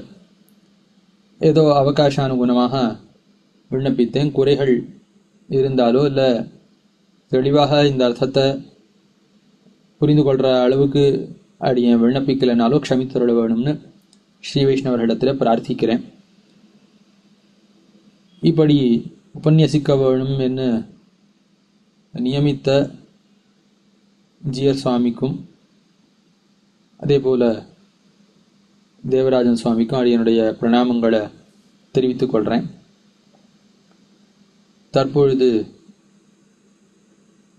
இந்த உற்சவத்தை கண்டருளக்கூடிய சுவாமி இதே போல 80வது திருநக்ஷத்திரத்தை பூர்த்தியை கண்டருளக்கூடிய சுவாமி ராமானுஜன் சுவாமி, அவர் இதே போல் இன்னும் பல சம்பிரதாய கைங்கரியங்களை ஸ்ரீ வைஷ்ணவர்களுக்காக, முக்கியமாக பெங்களூரில் இருக்கக்கூடிய ஸ்ரீ வைஷ்ணவர்களுக்காக பண்ணிக்கொண்டு இந்த ஸ்ரீ வைஷ்ணவ சம்பிரதாயத்தினுடைய அபிவிருத்தியை இவ்வளோ வருஷங்களாக அவர் பண்ணி கொண்டிருந்தா போல மேலும் இதை போன்ற கைங்கரியங்கள் மூலமாக அவர் செய்ய வேணும். அவருடைய அந்த புத்திர பௌத்திராதிகளும் அவருடைய பந்துக்களும் இதே போல இந்த கைங்கரியங்கள்லாம் செய்யப்பெற வேணும். அவர்கள் எல்லாருக்கும் எம்பெருமானுடைய கிருபை, எம்பெருமானாருடைய காரை கருணை இவைகள்லாம் உண்டாக பெற வேணும் என பிரார்த்தித்து இந்த வாய்ப்பை அடியன் கொடுத்ததுக்காக அவரிடத்திலேயும் அடியனுடைய கிருத்தஜத்தையும் பிரணாமத்தையும் தெரிவித்து கொண்டு அடியனுடைய வார்த்தையை நிறைவுறுத்துகிறேன். ஆழ்வார் திருவடிகளே சரணம், பெருமானார் திருவடிகளே சரணம், ஜீயர் திருவடிகளே சரணம். ஸ்ரீமதே ராமானுஜாய நமஹ. ஸ்ரீமத் வரவரமுனியே நமஹ. இதுகாரும் கோஷ்டியார் ஸ்ரீமத் வேதமார்க்க பிரதிஷ்டாபனாச்சாரிய உபய வேதாந்தாச்சாரியரான திருவள்ளரை அம்மாள் விஷ்ணு சித்தாச்சாரிய சுவாமியினுடைய தெளிவான தெளிந்த நீரோட்டம் போல இருக்கக்கூடிய எளிமையான உபன்யாசத்தை கேட்டிருக்கிறீர்கள். காரணம் என்னவென்றால் ஸ்ரீபாஷ்யம்னு சொன்னாலே அவரவர்களுக்கு உள்ளுக்குள்ள ஒரு அச்சம், இந்த அர்த்தம் நமக்கு புரியுமோ புரியாதோ, இது எப்படி இருக்குமோ என்ன. காரணம் என்னவென்றால் அங்கு இருக்கக்கூடிய சப்த விசேஷங்கள் நமக்கு பரிச்சயம் இல்லாத சப்தங்கள், நமக்கு பரிச்சயமற்ற சப்தங்களாய் அமைந்திருக்கிறபடியாலே அவற்றை கேட்டதுமே இது ஏதோ நமக்கு புரியாது அப்படின்ற எண்ணத்தில் இருக்கக்கூடிய நிலை. ஆனால் அந்த எண்ணத்தை உடைக்கும்படியான உபன்யாசமாக இன்றைய உபன்யாசம் அமைந்திருக்கிறது. காரணம் என்னவென்றால், அற்புதமான தமிழிலேயே ஒரு அர்த்தத்தையும் நமக்கு பரிச்சயமான சப்தங்களை கொண்டே சுவாமி விநியாசம் பண்ணி காட்டியிருக்கிறார் ஞாதிகரணம் என்கிற அற்புதமான தலைப்பில். ஆக ஆத்மாவுடைய ஸ்வரூபத்தை அற்புதமாக நிஷ்கர்ஷம் பண்ணக்கூடியது. ஆத்மான்றது சரீரத்தை விட வேறுபட்டு எந்தெந்த விதத்தில் வேறுபட்டு இருக்கிறது, எப்படியெல்லாம் இருக்கிறது, இந்த ஆத்மா எவ்விதமாக காரிய பொருளாக ஆகிறது, அனாதியாகவும் இருக்கிறது என்கிற விஷயத்தை எல்லாம் சுவாமி அற்புதமாக நிரூபித்து காட்டியிருக்கிறார் ஸ்ரீபாஷ்ய பிரக்கிரியிலே. பிரம்மசூத்திரத்துக்கு பாஷ்யமாய் அமைந்திருக்கக்கூடிய பல பாஷ்யங்களுக்குள்ளே விசிஷ்டாத்வைத பாஷ்யம் ஆளவந்தாருடைய நியமனானுகுணமாக எம்பெருமானார் விருத்தி கிரந்தத்தை சேவித்து ததனுகுணமாக தாம் சாதித்திருக்கக்கூடிய ஸ்ரீபாஷ்யமாக திவ்ய கிரந்தத்திலே பற்பல அர்த்த விசேஷங்களை அற்புதமாக விநியாசம் பண்ணி காட்டியிருக்கிறார். அதுல ஞாதிகரணத்திலே என்ன அர்த்த விசேஷம் காட்டியிருக்கிறார் என்பதை ஸ்ரீ சுவாமி அதி விபுலமாக ஒரு 1.5 மணி காலத்துல நமக்கெல்லாம் நன்கு புரிய வைத்திருக்கிறார். சம்சய விபரியமர சுவாமி தொடக்கத்திலேயே தத்வத்ரய ஞானம்னு தொடங்கும்படியான விஷயம். தத்துவ ஞானத்தினால்தான் மோட்சம் கிடைக்கிறது, இது எல்லாரும் ஒப்புக்கொண்டிருக்கிற விஷயம். ஆக உண்மை அறிவினாலேதான் மோட்சம். தத்துவஞானாது மோட்சலாபகா அஜ்ஞானாது சம்சாரகான்னு சொல்லப்பட்டிருக்கிறது. ஆகவே அந்த தத்துவஞானம் இருக்கிறதே, தத்துவம்னா என்னது என்னால் உண்மை பொருள்கள் 3 என்றுதான் வேதாந்தம் காட்டியிருக்கக்கூடியது. நித்யோ நித்யானாம் சேதனச்சேதனானாம் ஏகோ பகூனாம் யோ விததாதி காமான் என்கிற வாக்கியம். அதற்கு மேற்பட போக்தா போக்யம் பிரேரிதாரம் சமத்வா இத்தியாதி வாக்கியங்களை வைத்துக் கொண்டு வேதாந்தார்த்தங்களை பார்த்தோமே. ஆனால் வேதாந்தம் 3 தத்துவங்களை சொல்றது. அதுல 2 தத்துவங்கள் வேண்டாத தத்துவங்கள். எதுன்னு கேட்டா, சரீரம் இருக்கும்படியான இந்த அச்சேதனமான தத்துவம் இருக்கிறதே அது வேண்டாம். மத்தொன்னு ஆத்மா, அதனுடைய அனுபவமும் வேண்டாம். அப்போ பரமாத்மாவை மாத்திரம் தெரிந்து கொண்டால் போருமே அப்படின்னு கேள்வி வருது. இல்லை இல்லை, பரமாத்மாவை மாத்திரம் தெரிந்து கொண்டால் போராது.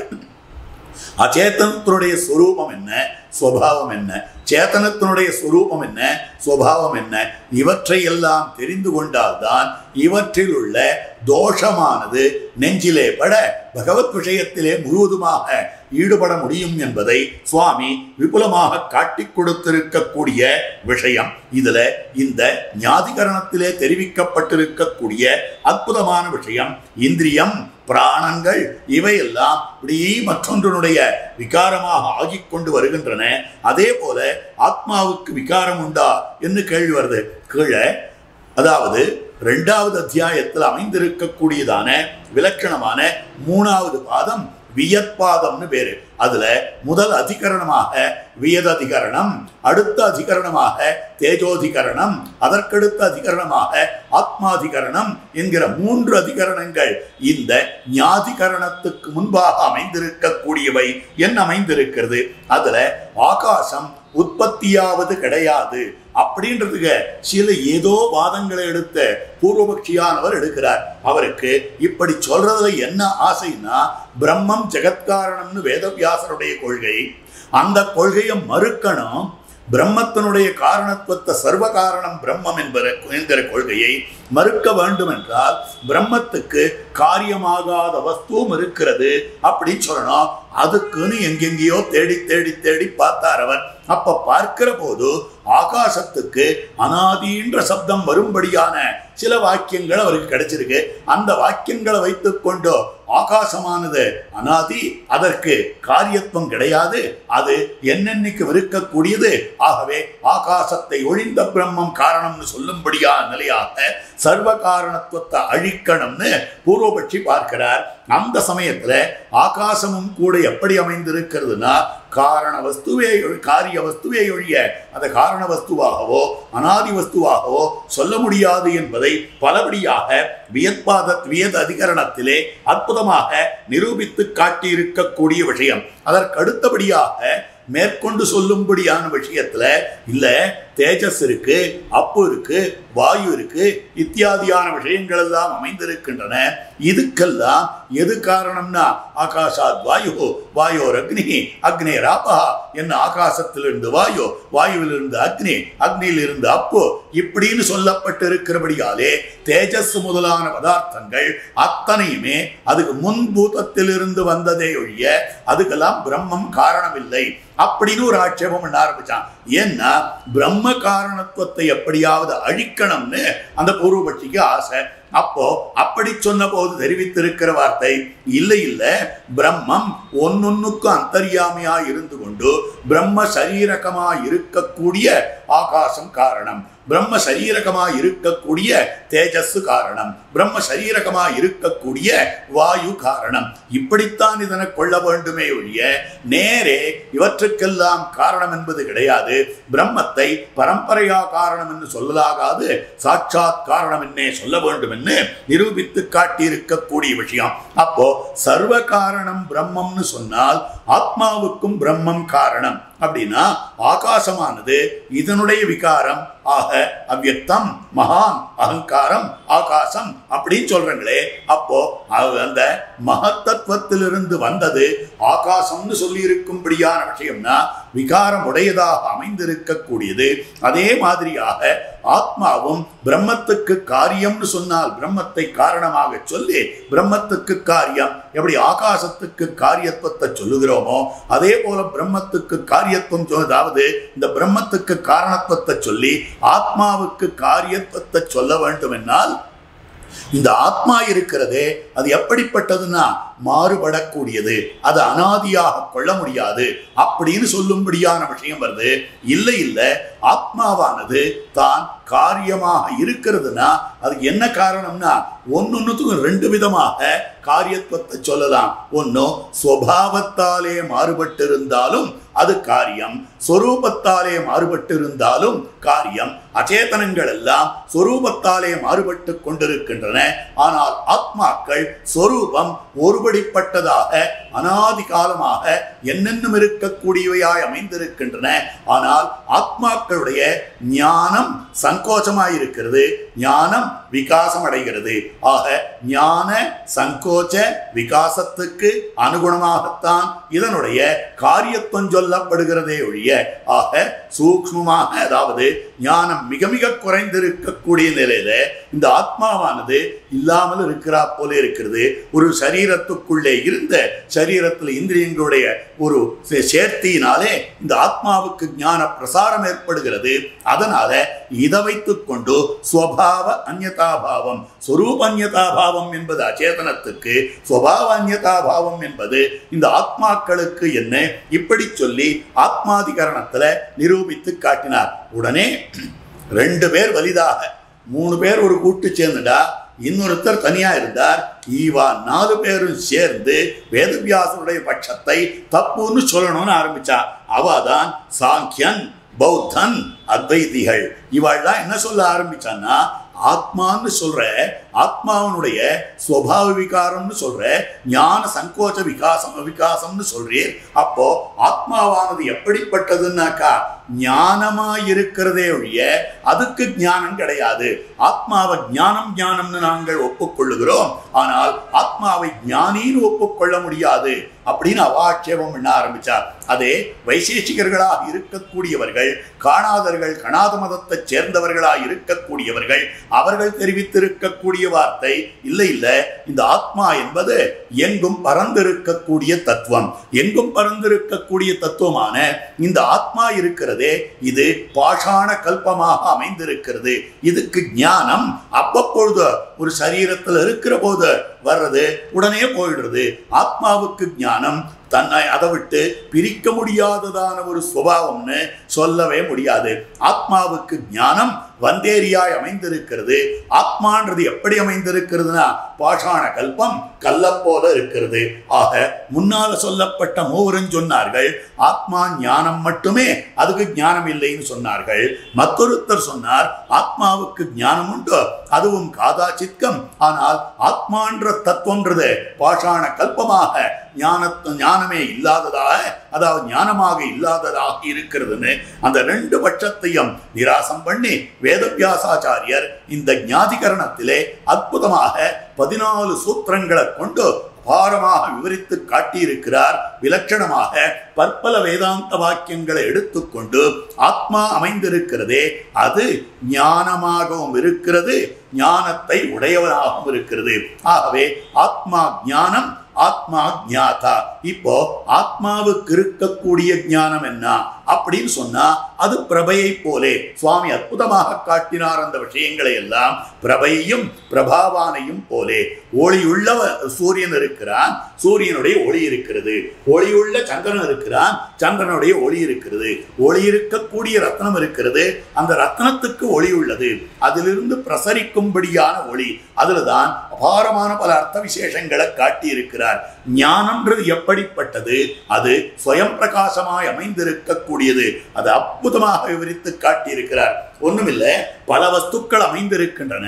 அந்த வஸ்துக்களை பார்க்கிற போது இது குடம்னு தெரியுது, இது பட்டம்னு தெரியுது, இது குப்பைன்னு தெரியுது, இது சத்தைன்னு தெரியுது. அப்படின்ற ஒரு ஞானம் நமக்கு ஏற்படுறது. அதே சமயத்துல இது குப்பைன்றது எனக்கு தெரியும் அப்படின்றது தனி அறிவு வேண்டாம். இது கடம்ன்றது எனக்கு தெரியும் அப்படின்றது தனி அறிவு வேண்டாம். எனக்கு தெரியும்ன்றதையும் அந்த அறிவே தெரிந்து கொண்டிருக்கிறபடியாலே தனிப்பட்ட அறிவு வேண்டுவதில்லை. இது ஸ்வயம் பிரகாசம். அதே போல இந்த ஆத்மாவானது எந்த தசையிலேயும் கூட நான் நான் நான் என்று தன்னை உணர்த்தி கொண்டிருக்கிறபடியாலே அது ஞான கனமாகவும் இருக்கிறது. இந்த விஷயங்களைத்தான் பற்பல அற்புதமான விஷயங்களை எல்லாம் எடுத்து அதாவது வேத வாக்கியங்களை கொண்டு வேதவியாசாச்சாரியர் திருவுள்ளம்பத்தின் அர்த்தங்களை எல்லாம் எடுத்து எம்பெருமானார் பாஷ்யகாரர் பகவத் பாஷ்யகாரர் காட்டியிருக்க அதையெல்லாம் விவரித்து சுவாமி தம்முடைய உபன்யாசத்திலே காட்டிக்கொண்டு வந்தார். அப்படி இருக்கிற போது ஞானம் செய்தது அப்படின்னு அமைந்திருக்கிறது. விஞ்ஞானம் யஜ்ஞம் தனுதேன்னு சொல்லப்பட்டிருக்கிறது. அப்போ ஞானம் செய்ததுன்னு சொன்னால் ஞானத்தாலே அப்ப தர்மபூத ஞானம் இல்லைன்னு தானே அர்த்தம். ஞானமே செய்ததுன்னா ஞானத்தால் செய்ததுன்னு வரணுமே ஒழிய ஞானமே செய்ததுன்னு வந்திருக்குன்னா அப்போ ஞானம்ன்றது ஒரு கணம், அதுக்கு ஒரு தனியான ஞானம் கிடையாது. தர்மி ஞானம் தான் உண்டோ, தர்மபூத ஞானம் இல்லை என்று சில பேர் ஆட்சேபம் பண்ணினார்கள். அந்த ஆட்சேபத்துக்கு கூட தத் குணசாரத்வாத்து தத் வியபதேசாச்சா பிராஜ்ஞவச்சா என்று தெரிவிக்கும்படியான அந்த சூத்திரத்தை எடுத்து விளக்கி இருக்கிறார். அதாவது ஞானம் என்கிற குணமானது அந்த ஆத்மாவுக்கு சாரமாகத்தான் அமைந்திருக்கிறபடியாலே அதனை ஞானம் என்கிற சப்தத்தாலேயே சொல்லுகிறோம். எது போலனா ஆனந்தம் பிரம்மேதி வியஜானாது, பரபிரம்மத்துக்கு ஆனந்த குணம் சாரமானபடியாலே பரபிரம்மத்தையே ஆனந்தம் என்ன உபனிஷத் கூறிக்கொண்டு வரும்படியான கிரமத்திலே ஆத்மாவையே ஞானம்னு சொல்லலாம். வஸ்துதா ஆத்மா ஞானமாகவும் இருக்கிறான், ஞாதாவாகவும் இருக்கிறான் என்று சொல்லும்படியான அந்த விஷயத்தைத்தான் சுவாமி அற்புதமாக தம்முடைய உபன்யாசத்திலே விவரித்து காட்டியிருக்கும்படியான அற்புதமான விஷயம். இப்படிப்பட்ட உபன்யாசத்தை நமக்கு தந்தருளையவராய் அமைந்திருக்கக்கூடிய ஸ்ரீ சுவாமி திருவடித்தாமரைகளுக்கு வாழி வாழி வாழி என்று பல்லாண்டு பாடிக்கொண்டு இந்த வார்த்தைகளை நிறைவுறுத்துகிறேன்.